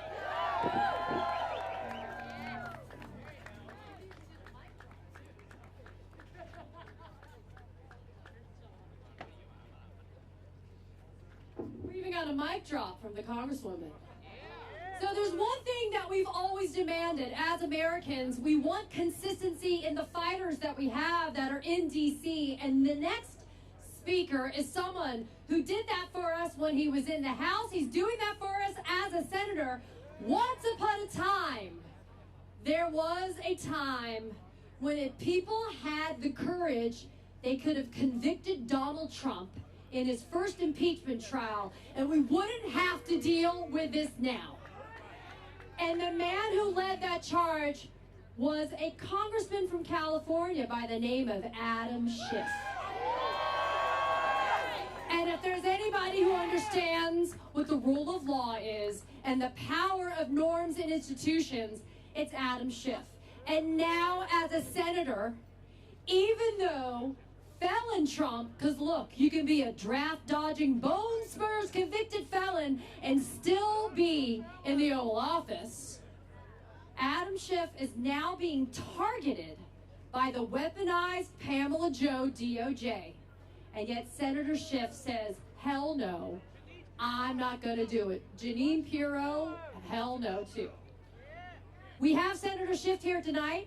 He has a letter, and it's from Alejandro Barranco. He is one of the 3 Marine sons, right? He is a veteran and a son of a landscaper that we saw on video working hard, because only in Trump's America can you be working hard on a Saturday as a landscaper, get chased down by federal agents, and get your ass beaten, right? Only in Trump's America. But Senator Schiff is here. He has a letter from Alejandro Barranco, one of 3 Marines in that family who have given everything in service of this country to only in turn see their father be punished. Please welcome a true fighter to our stage, Senator Adam Schiff.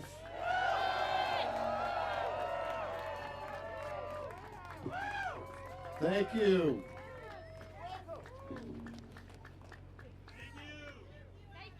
Thank you. Thank you for being out here in the cold. Thank you for speaking truth to power. I am very proud to join you. Tonight, the President stands under the Capitol Dome, claiming that our union is stronger than ever. Of all the lies that he will tell in his long and rambling address, this may be the most painfully false. Due to his hate, his cruelty, and his indecency, we are more divided now than at any time since the Civil War. Trump's promises have all been broken.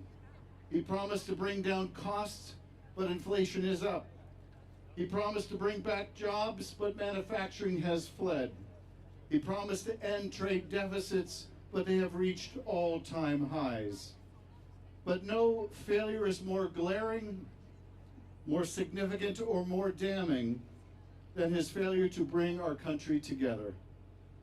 In January of 2017, Donald Trump stood just a couple hundred yards from this place and took the oath of office for the first time, swearing to uphold the Constitution. As you recall, he painted a dystopian portrait of the country, which he described as American carnage. Little could we know at the time, it was less a portrait of the country as it existed then, as much as a prophecy of what he would seek to bring about in the future. For he has created chaos in our streets. Masked, heavily armed, and poorly trained ICE agents and Border Patrol forces sweep through major cities, demanding to see people's papers. In the United States of America, they are demanding to see people's papers.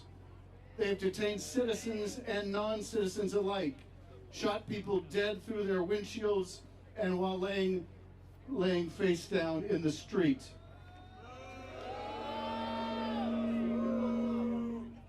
When the courts have ruled against this administration's lawless conduct of its administration raids, their opinions have been ignored. When universities dare to protest, their federal funding has been cut. When law firms represent clients whose interests are adverse to the administration, they are punished. When media organizations speak truth to power, they are forced to pay him millions. Personally, all of this violates the oath the president took to faithfully administer the laws, to vigorously defend the Constitution. Thankfully, our founders gave us the tools to fight back against a man who would be king. And chief among those tools is one more powerful than all the rest, and that is the right to vote. And this November, my friends, we must use that tool. We must vote. One man's story tells us why. On a Saturday afternoon in June in Orange County, California, a landscaper named Narciso Barranco was working outside an IHOP. He'd lived in the United States since the 1990s, undocumented, yes, but no criminal record. American in every way except for in his papers. In that time, he'd raised 3 sons, all U.S. Marines. That Saturday in June, a group of men approached, masked, in tactical gear, guns drawn. They tackled him, pepper sprayed him, beat him violently, dislocating his shoulder.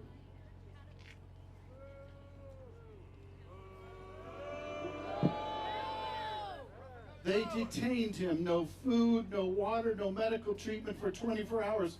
When he was finally able to get in touch with his family over the phone, he had one request of his sons. He asked them to retrieve his landscaping tools and finish the job he was doing. I wish just a few of my colleagues in that building on the other side of the aisle had the same dedication to their jobs, to their oath of office, to the Constitution of the United States. Narciso Barranco asked his sons to finish the job. His son, Marine Corps veteran Alejandro Barranco, couldn't be here tonight, but he sent me this to read to you. What happened, he said, didn't just happen to an immigrant. It happened to an American family. Families across this country are living in fear, separated by a system that has lost its humanity. We can protect our laws without abandoning our values. We are here because America must be better, fairer, safer, and worthy of the people who believe in it.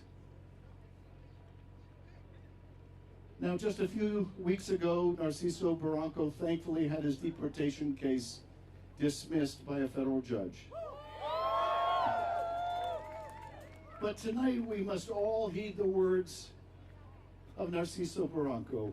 We must take up the tools our founders have given us to protect our democracy and finish the job.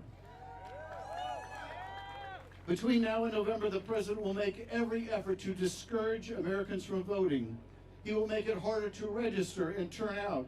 He may send ICE agents to polling places to intimidate our citizens. He will cast doubt on the results when his party loses.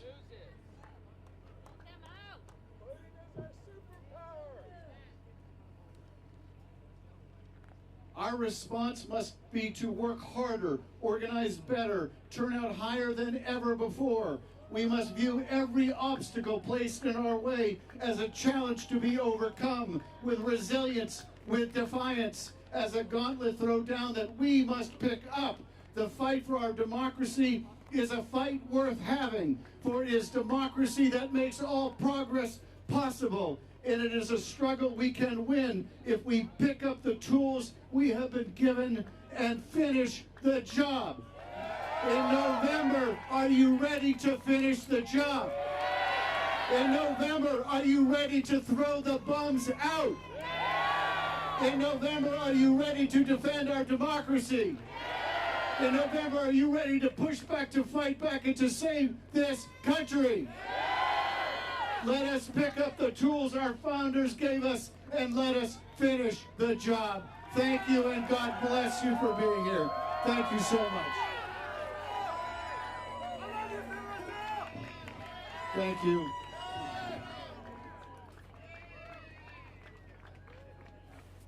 All right. One more time for the senator from the great state of California. We love the Californians, but we now are going to turn to the great state of Illinois, which was one of the earliest cities to see the absolute terrorism being unleashed upon Americans and immigrants alike by ICE, by the secret police being deployed by this regime. And one of the stalwarts in the great state of Illinois who has been fighting for the rights of people, for the humanity of the American people and our immigrant neighbors is one Representative Delia Ramirez. And she is going to be here from the great 3rd District in Illinois, come on. And she is going to be speaking tonight in honor of Silverio, Keith, Renee, Alex, Linda, Ruben, and the 38 lives that we have lost at the hands of DHS, including Illinois resident Nenko Ganchev. Please give it up for Representative Delia Ramirez.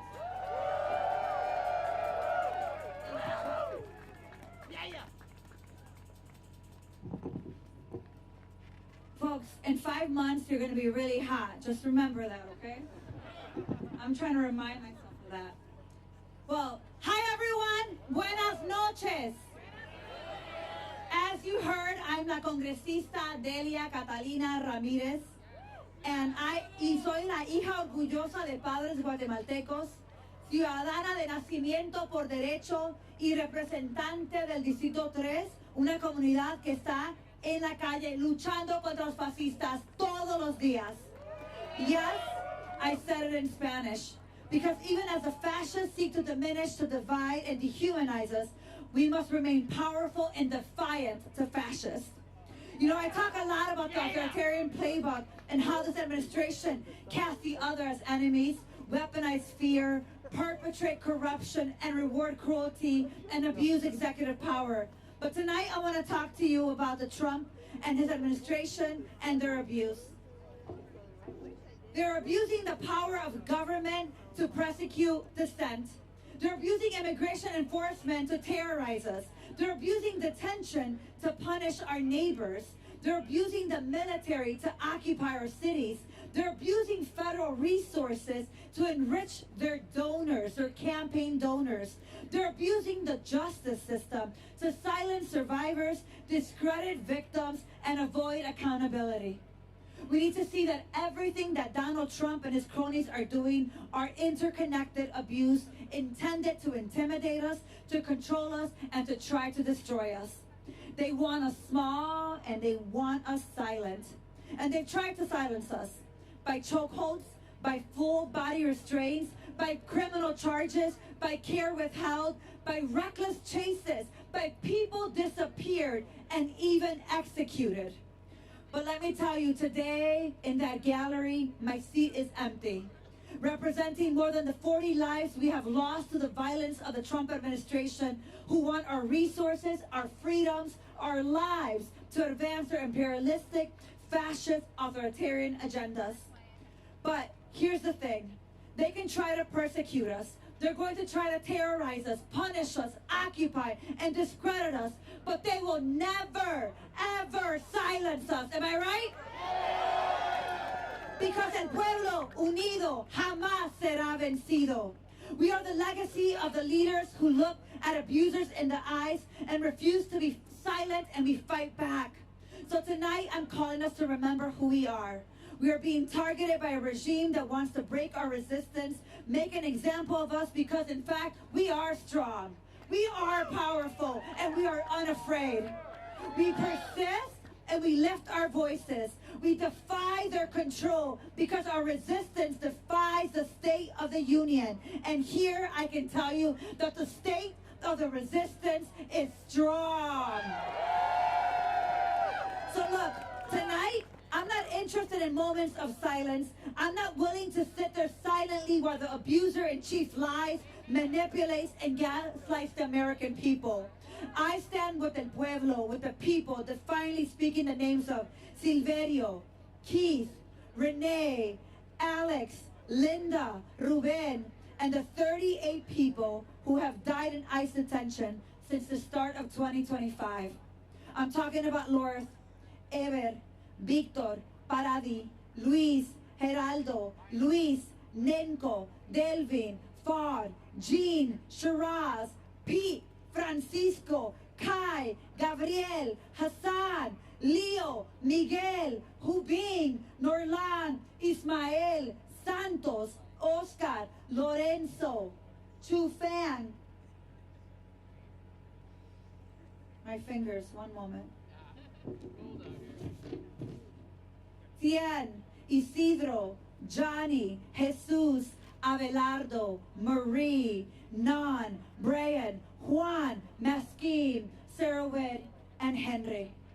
Tonight, I ask you to be as loud as you can and say with me, we demand justice. Say it with me. We demand justice.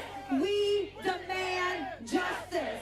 And that is why we will melt ICE and dismantle the Department of Homeland Security. We will defend our democracy from authoritarians, fascists, and those who believe it's for sale. We will uphold our shared humanity from Chicago to Palestine to Congo. And that is just the beginning, because we're going to build a future. A future where we're free from being priced out, defrauded, displaced, or expelled. A future where we're free from exploitation, trafficking, deportation, detention, occupation, and genocide. A free day from economic exploitation, poverty, slavery, income inequality, wage abuse, discrimination, and intimidation. A day where we are free from the oppression and the inequity that have defined our community's experience of being American. So my ask for you today, America, neighbors, constituents, is that we demand more together. A future in which our rights and freedoms mean working people have every single thing they need to thrive. And are we ready for that kind of world? Are we ready for that kind of America? Are we going to fight like hell for it? Because listen to me, and listen to me loud and clear. We have the power to organize, to build coalition, to practice solidarity, to shift the narrative, and to take care of one another, because we're already doing it together in the people's State of the Union. Because the people and the power of the people is greater than the weapons that they would wield against us. So together, juntos, we will create a more just and more peaceful and loving world. And the key is together, juntos, let's go.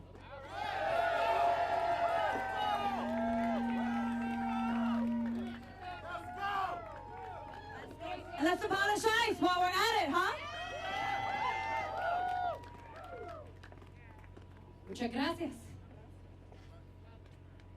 Alrighty, so those of you guys may remember that Donald Trump promised a lot of shit when he ran. One of them was what? No more wars. And yet, in the time that this guy's been in office, he's done some wackadoo stuff when it comes to our military. And no, it's not just DUI Hegseth that we're looking at. We're talking about felon Trump. There is a congressman from Connecticut. His name is Jim Himes. And he's on House Permanent Select Intel. And when I tell you that this is the man that is standing in the breach, that is making sure that Americans get transparency when it comes to this type of operations, it's Congressman Jim Himes. Tonight, he is joined by Madeleine Beckett, who's based in Lansing, Michigan.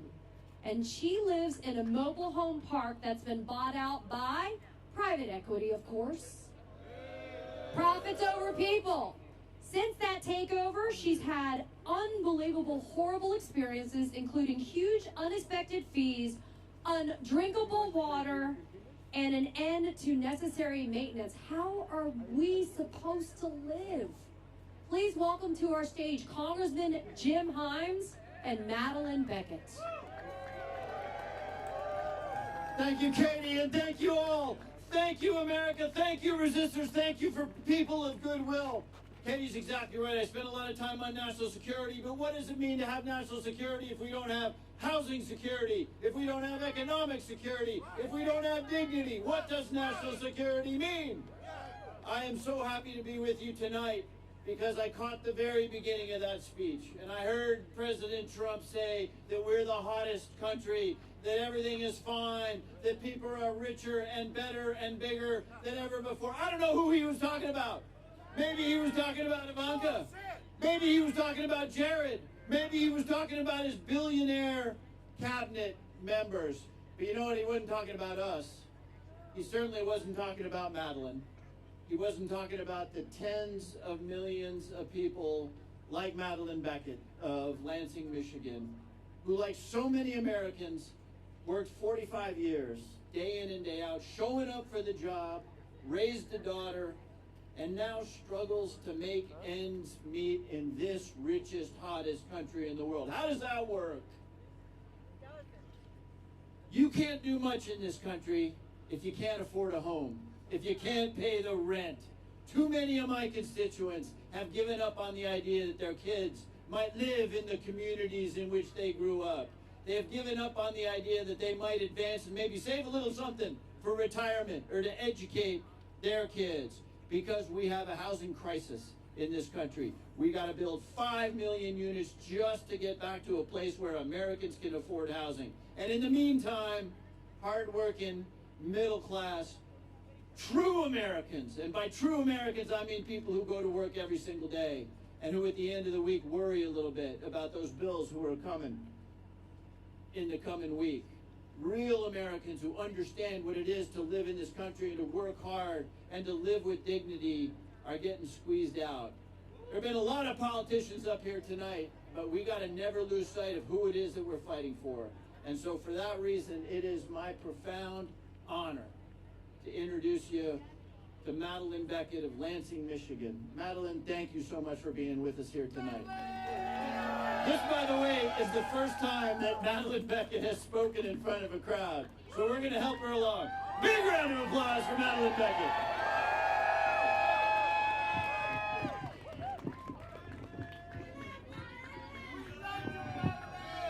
That's fine.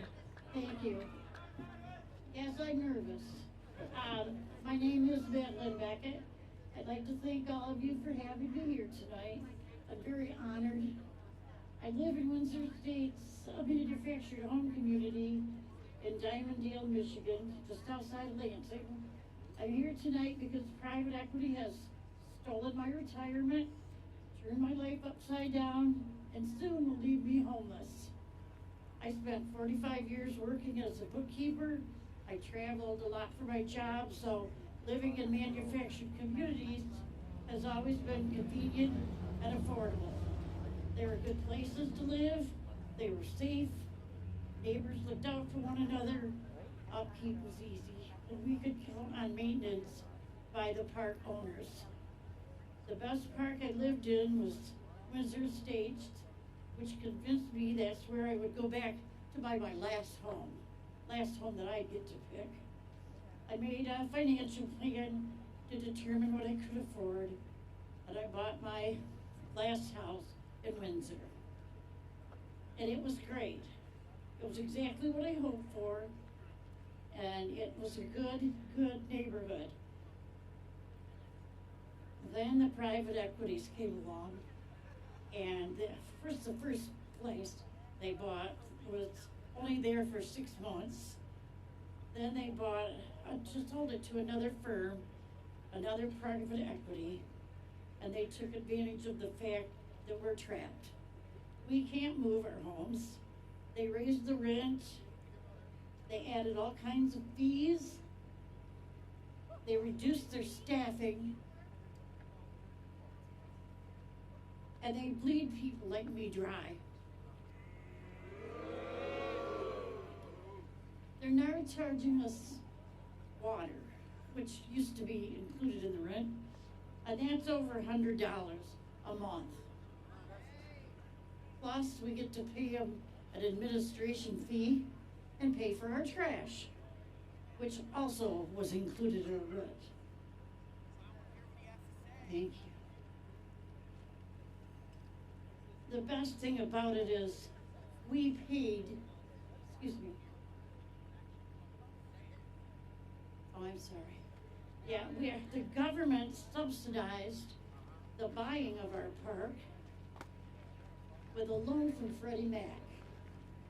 My tax dollars helped steal my retirement.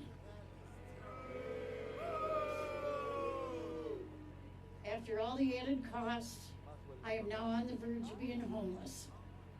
I don't have anywhere to go. I started going to meetings of the local homelessness coalition to figure out what to do when I lose my home. I've had to take on a roommate at my age. Seriously? Every month I have to borrow money from a friend. I now owe her over $5,000, and I don't know how I'll ever pay her back. I don't even know how to properly thank her. Without her, I would be on the street right now. But I'm not going to sit back and take it, and neither are other people in the mobile home community parks all over Michigan and the country. If I can stand up now and fight back at my age, in my condition, living on the edge of homelessness, you can too.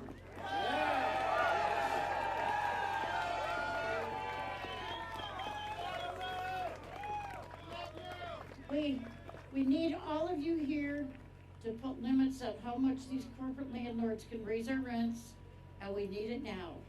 We need to stop shoveling tax dollars to the predators, and we need to stop it now. And we need elected officials to grow a pair and stand up for us. We deserve better. Thank you for listening. Thank you, Madeline. Do we think that Donald Trump knows about Madeline? Do we think he cares about Madeline? America is Madeline Beckett. That's who we're fighting for. Thank you, everybody.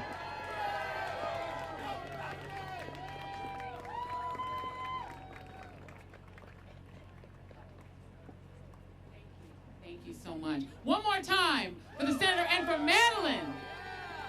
That is who we elect people to fight for, right? Okay, now, because all of you guys are you guys are stalwart being out here in the cold. First of all, can I big up that cat over there?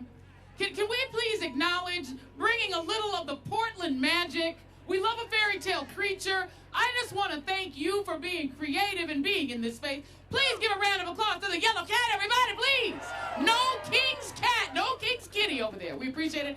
There was a person over here who had a toilet sort of set up that was very creative as well. Big it up to all the creative people in the house. Now I want to take you all to the great state of Arizona. Wouldn't you rather be in Arizona right now? Just pretend like you feel it. Feel Arizona in your spirit. Feel the warmth of the sun, right? Okay, we're going to be warm in our spirits because we're as cold as hell out here right now. But that's okay, because coming to the stage are two people who you are really going to want to hear from. Representative Yassamin Ansari, representing Arizona's great 3rd District. And she is here with Sonia Almarez.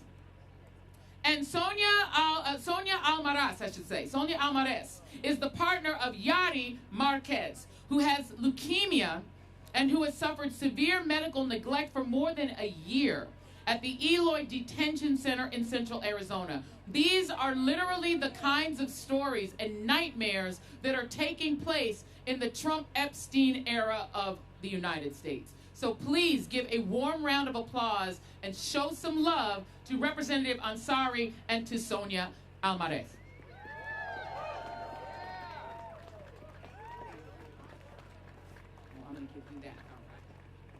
Good evening, America. I'm Congresswoman Yassamin Ansari. I'm proud to represent Phoenix, Glendale, and Guadalupe in the U.S. House of Representatives. And tonight, it is my absolute honor to be standing here with Sonia Almarez. Sonia's loved one is Yadi. Yadi is a lawful permanent resident, a green card holder who was stripped of her legal status by Donald Trump's racist mass deportation agenda. For over a year, Yadi has been locked up at the Eloy Detention Center in Arizona. Yadi has leukemia. When I visited her, she was too weak to stand. When I sat with her, I watched her vomit blood. And tonight, while Yadi suffers in detention, Donald Trump stands before Congress and lies to the American people. Donald Trump claims he is going after the worst of the worst, and that is a lie. Yadi has no criminal record. Meanwhile, this administration and the Republican enablers in Congress handed ICE a $75 billion slush fund to terrorize our communities with no accountability. And let's be clear about who built this machine. Stephen Miller, the most awful human being, architected this cruel immigration agenda from the ground up. It is an agenda rooted in fear, rooted in hatred, and the belief that some people simply do not belong. Masked agents, violent raids without transparency, communities living in fear. That is not public safety, that is authoritarianism. And the Secretary of Homeland Security, Kristi Noem, oversees all of this. If a cabinet official allows this level of neglect under her watch, then she should be impeached. Authoritarianism is when the government cages the sick, it is when cruelty becomes policy, and it is when federal power is turned inward against our own people. My parents fled an authoritarian regime in Iran. They came to this country because America was supposed to be different. This country welcomed them. It allowed them to work hard and to build a better life. And in one generation, they watched their daughter become the first Iranian American Democrat ever elected to Congress. That is the promise of America, and I refuse to let it be dismantled. The real state of our union is whether people like Yadi are safe, whether the sick receive care, and whether human dignity still matters. So tonight we say together, free Yadi! Free Yadi! Because she belongs here. She deserves care, she deserves dignity, and she deserves freedom. Now I want to turn it over to Sonia, who I've gotten to know through this horrific experience, to share your and Yadi's story.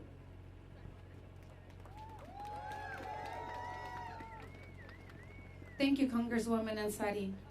I'm honored to stand with you tonight to expose Transreal's State of the Union. Yadi is not a criminal, and for a year now, I have had to watch her health. I am so sorry.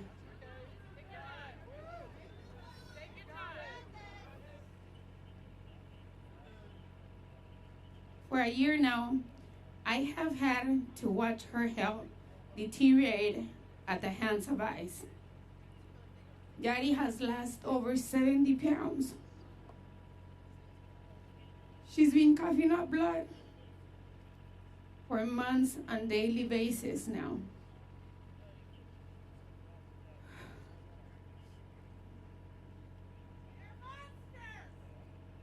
She's too weak to stand. She has been diagnosed with lymphedema and arthritis on top of her cancer, and now relies on a walker just to move.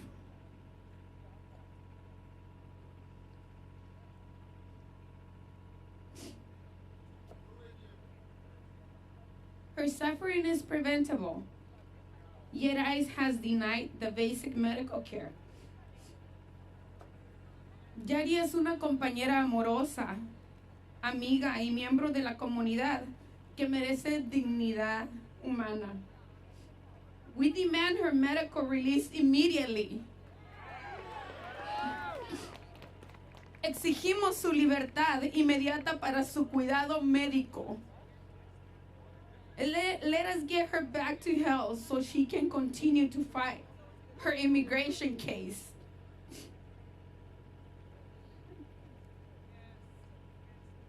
Thank you, Sonia. We will never stop fighting for Yadi. Give Sonia a round of applause. And free Yadi! Free Yadi! Free Yadi! Thank you so much, everyone. Have a great evening.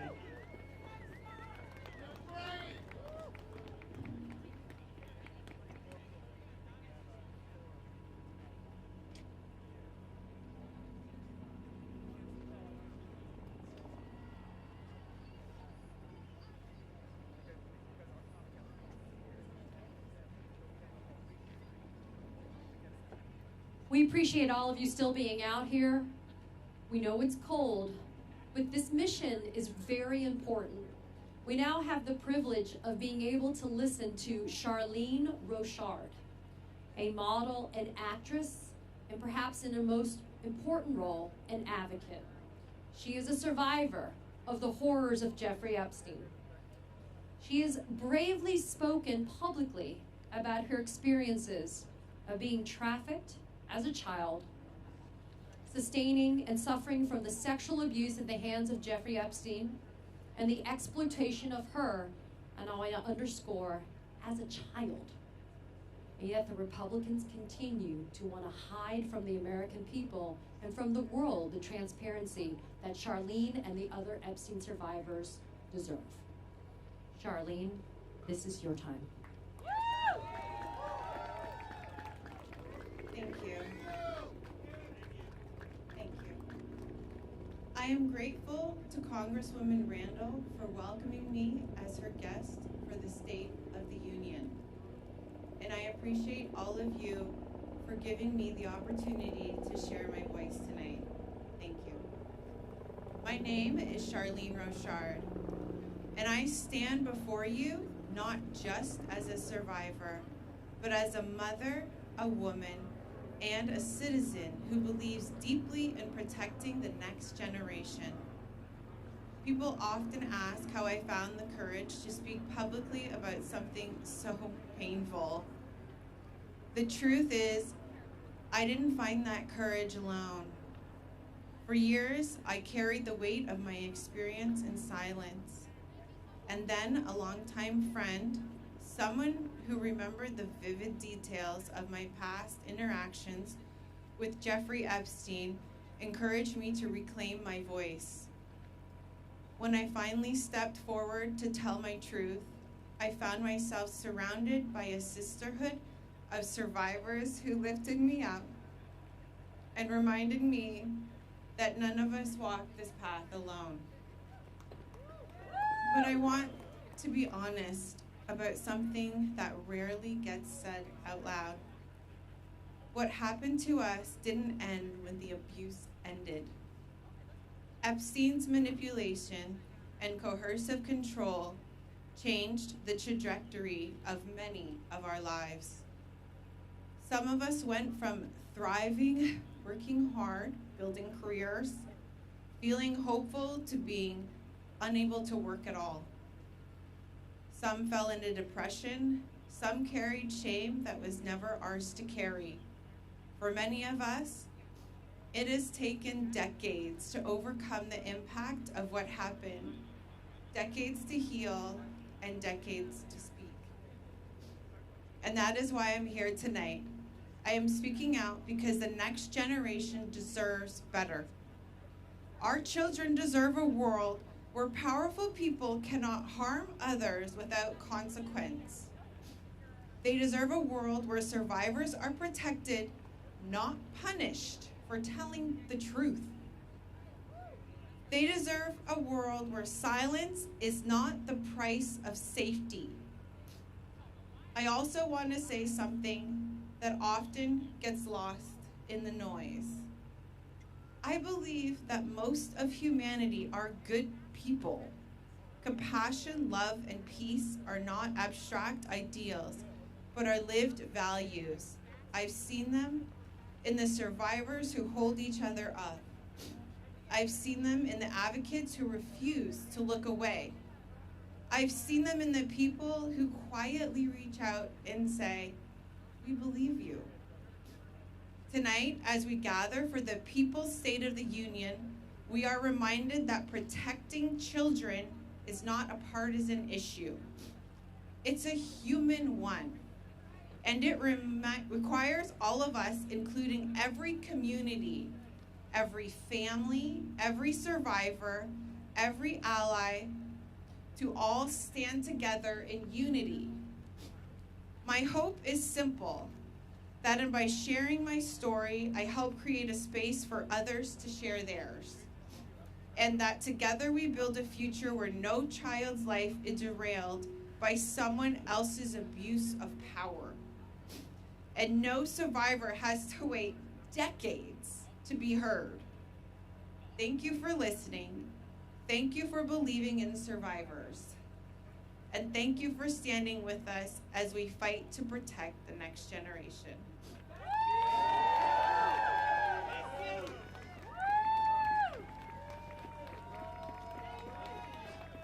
Please, everybody, let's please support Charlene right now, and please just show her a round of applause for the courage. This is why we're fighting. Thank you, Charlene.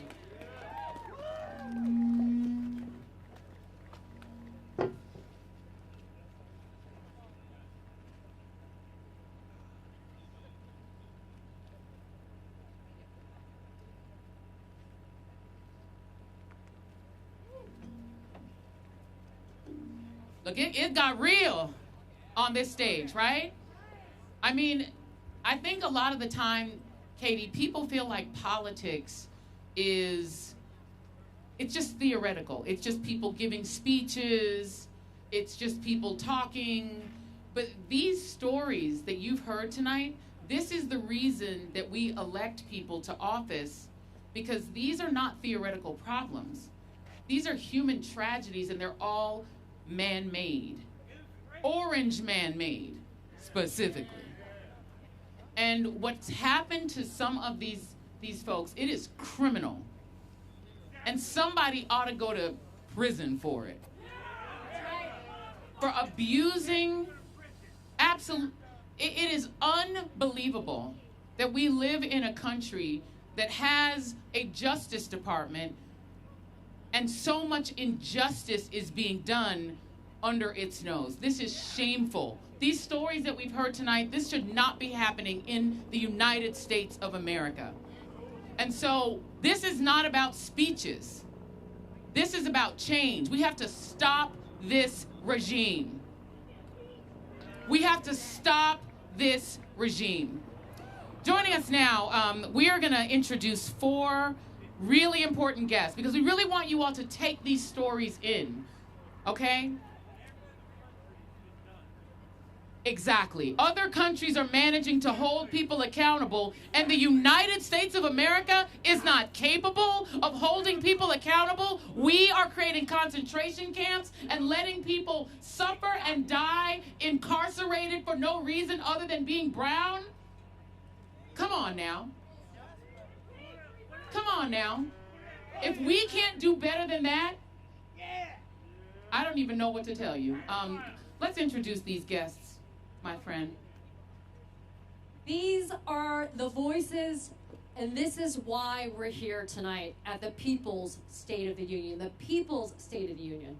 Dr. Troy Jacobs worked on maternal fetal health along with vaccines. You know, the important stuff. Originally from Ethiopia, Dr. Jacobs came to the United States to improve our health outcomes for mothers and children. Fired by the Trump administration during the DOGE cuts after the dismantling of USAID.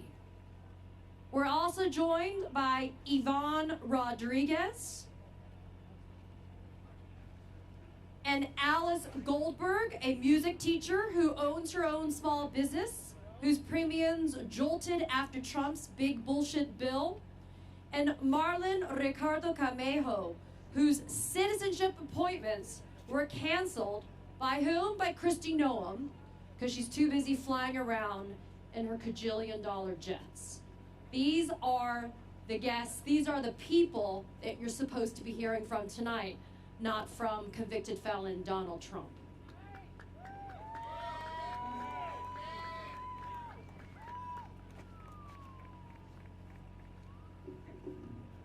called y'all. Good evening, everyone. My name is Yvonne Rodriguez. I work at the intersection of immigration advocacy and storytelling, and I'm here on behalf of Annie Lucia Lopez Bellosa. Annie was wrongfully deported while on her way to surprise her family for Thanksgiving. She was standing in the airport lobby waiting to board when agents scanned her ticket twice and claimed there was an error. Moments later, 2 ICE agents approached and handcuffed her and took her away. She spent the night in detention, and less than 24 hours later, she was deported to Honduras, a country facing deep instability and a place she has not called home since she was 8 years old. Annie is a dreamer. She's a 19-year-old student pursuing a business degree at Babson College. She dreams of building a future not just for herself, but for others, opening her own business, uplifting her community, and supporting her family. Instead, she has been met with retaliation, fear, and attempts by the Trump administration and his vigilantes to deport her loved ones and separate her family simply because she dared to speak out. 2 weeks ago, a federal judge ordered the government to facilitate Annie's return to the United States by this Friday. The deadline is now just 72 hours away. And what has the government done? Only a request of a copy of her passport. No clear plan, no urgency, and no guarantee that she will be allowed to return safely to her family without being detained again. Annie is not a case number. She is a daughter, a student, a leader, and a young woman whose future is being held hostage by the Trump administration's regime and cowardice. Annie asked me to share this statement with you all tonight. I'm gonna read it first in English and then in Spanish. I want to come home. I want to return to my school, to my family, and to the life I have worked so hard to build. I have done everything asked of me, followed every rule, and still I was treated as if I did not belong. I refuse to give up on my dreams, and I refuse to be silent. I am asking for fairness, for dignity, and for the chance to continue the future I started in the only country I truly know is home. Now in Spanish. Quiero volver a casa. Quiero regresar a mi escuela, a mi familia y a la vida que he trabajado tan duro para construir. He hecho todo lo que se me ha pedido, he seguido cada regla y aún así fui tratada como algo desechable. Me niego a renunciar a mis sueños y me niego a guardar silencio. Estoy pidiendo justicia, dignidad y la oportunidad de continuar el futuro que comencé en el único país que es mi hogar. The government has a court order. The clock is ticking, 72 hours. And we will not stop speaking until Annie is brought home. Thank you.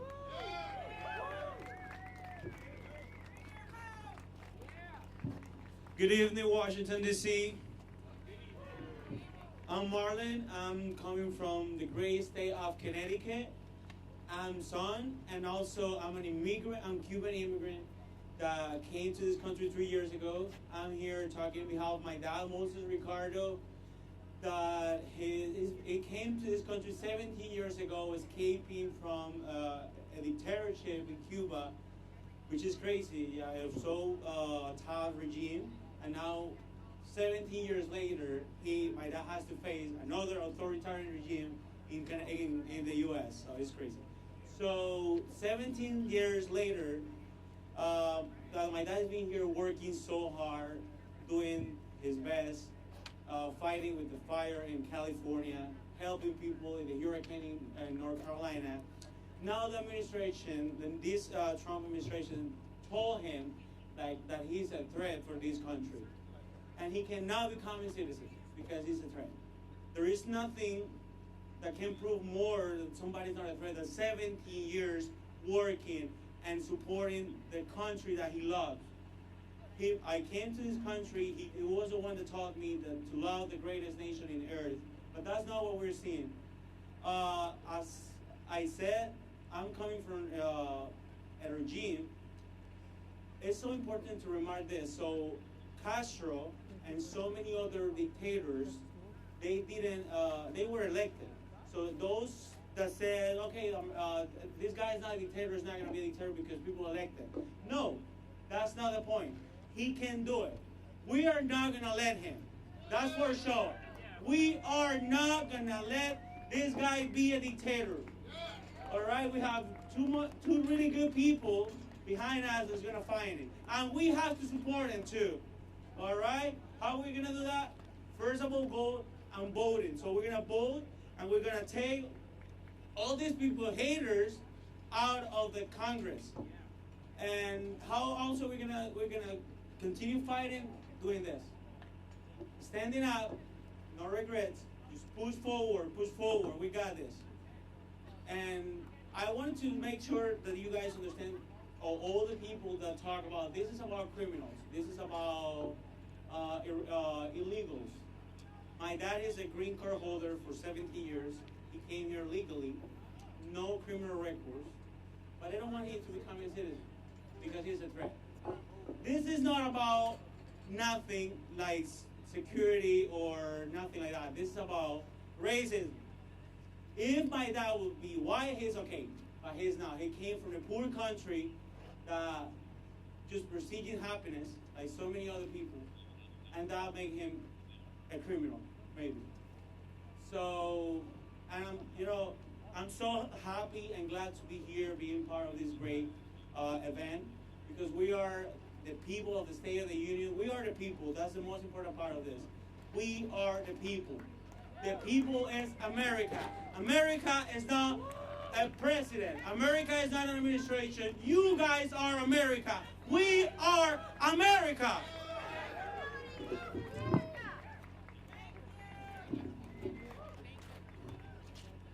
Hello. Good evening, people. It's been quite a marathon, right? I am Dr. Troy Jacobs. I am a pediatrician. I've had the joy and honor of being a pediatrician for 30 years, providing high-quality care, primary health care to children in the United States and around the world. I have also been doubly lucky for 17 of those years to work as a medical doctor at the U.S. Agency for International Development, working in both disasters and regular times, improving healthcare efficiency and effectiveness around the world.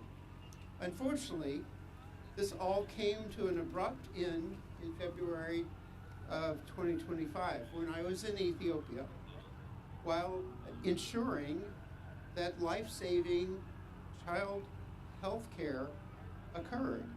Things like vaccinations, sick care, nutrition, water, and sanitation. What I have witnessed over the last year here in the United States is the impact of the current administration's added burden on families in terms of stresses, in terms of fears, and in terms of costs. Really a Trump health confusion tax on families. I see these disruptions and what they mean to families, including my own. People struggle with greater uncertainty, more fear, more red tape, more bureaucracy. Their care is fragmented. Children miss well-child visits, vaccinations, and routine care, things that are wanted by their parents and deemed necessary by vetted science and best practices. Families struggle deciding the right place and the right time for health care, whether they should take their wheezing child to a grocery store clinic, urgent care clinic, their doctor's office, hospital emergency department, or sadly too often, they are dealing with these issues at home alone without any help. We shouldn't have to have a doctor or nurse in our family to be able to navigate the complexities of Medicaid, Medicare, or our health plans. But increasingly, this is what the current administration expects of American families.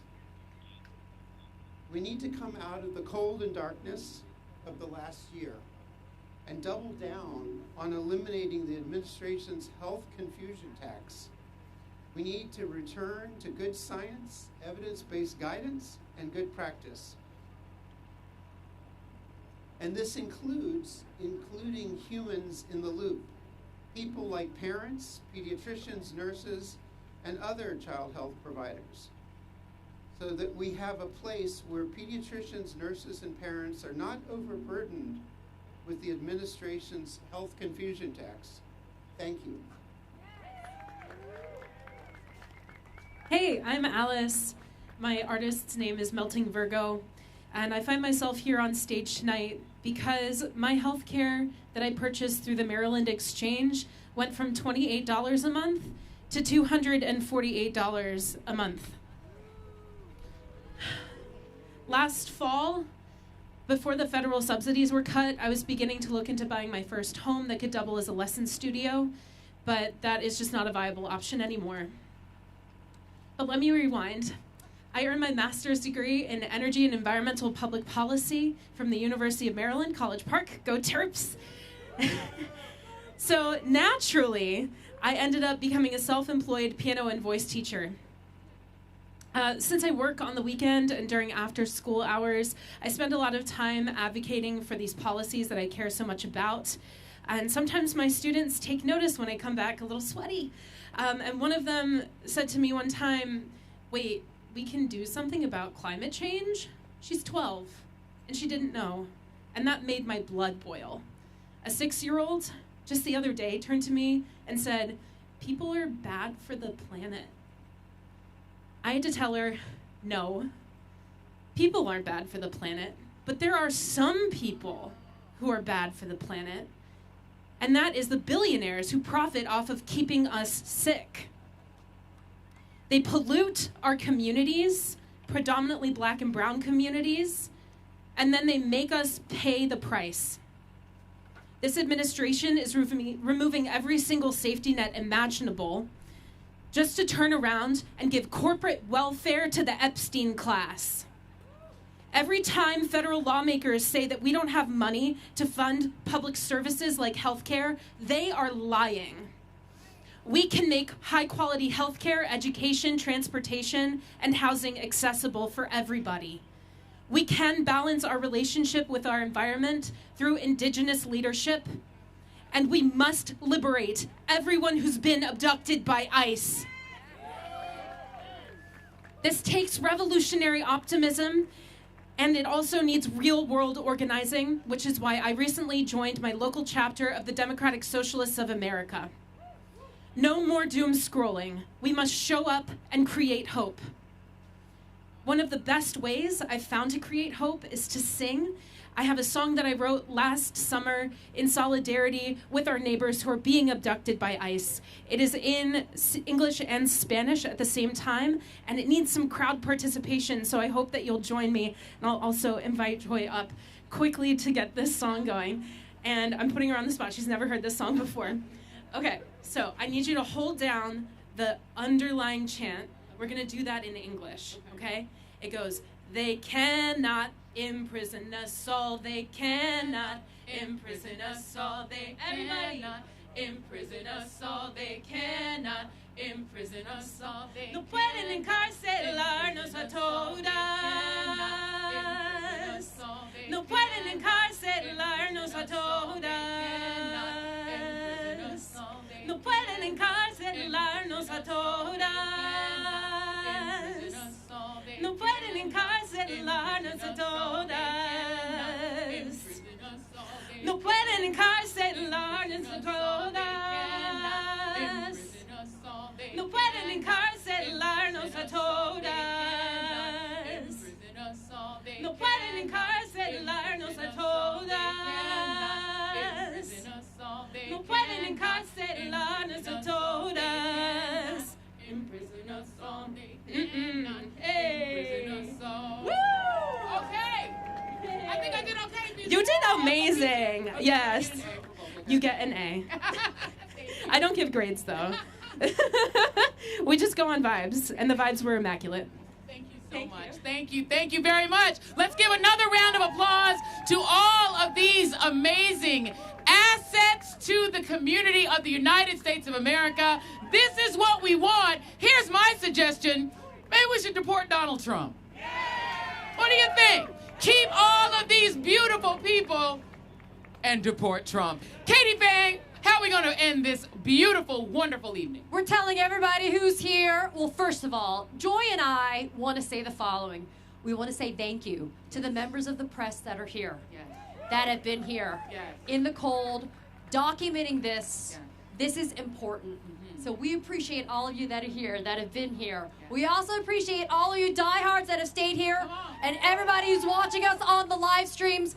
Go to SOTU.org for what? No King's Day 3.0, March 28th. Thank you for being here. I'm Katie Fang. I'm Joy Ann Reed. And this is the People's State of the Union. Good night, everybody. Thank you for being here. We love you. Good night. And thanks to the Midas Touch and MoveOn.org. Amen. Give a round. Thank you. Thank you. Good night.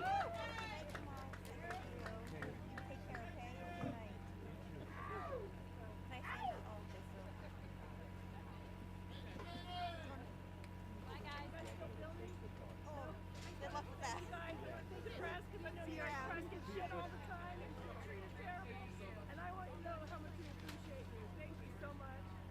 Thank you for all your hard work.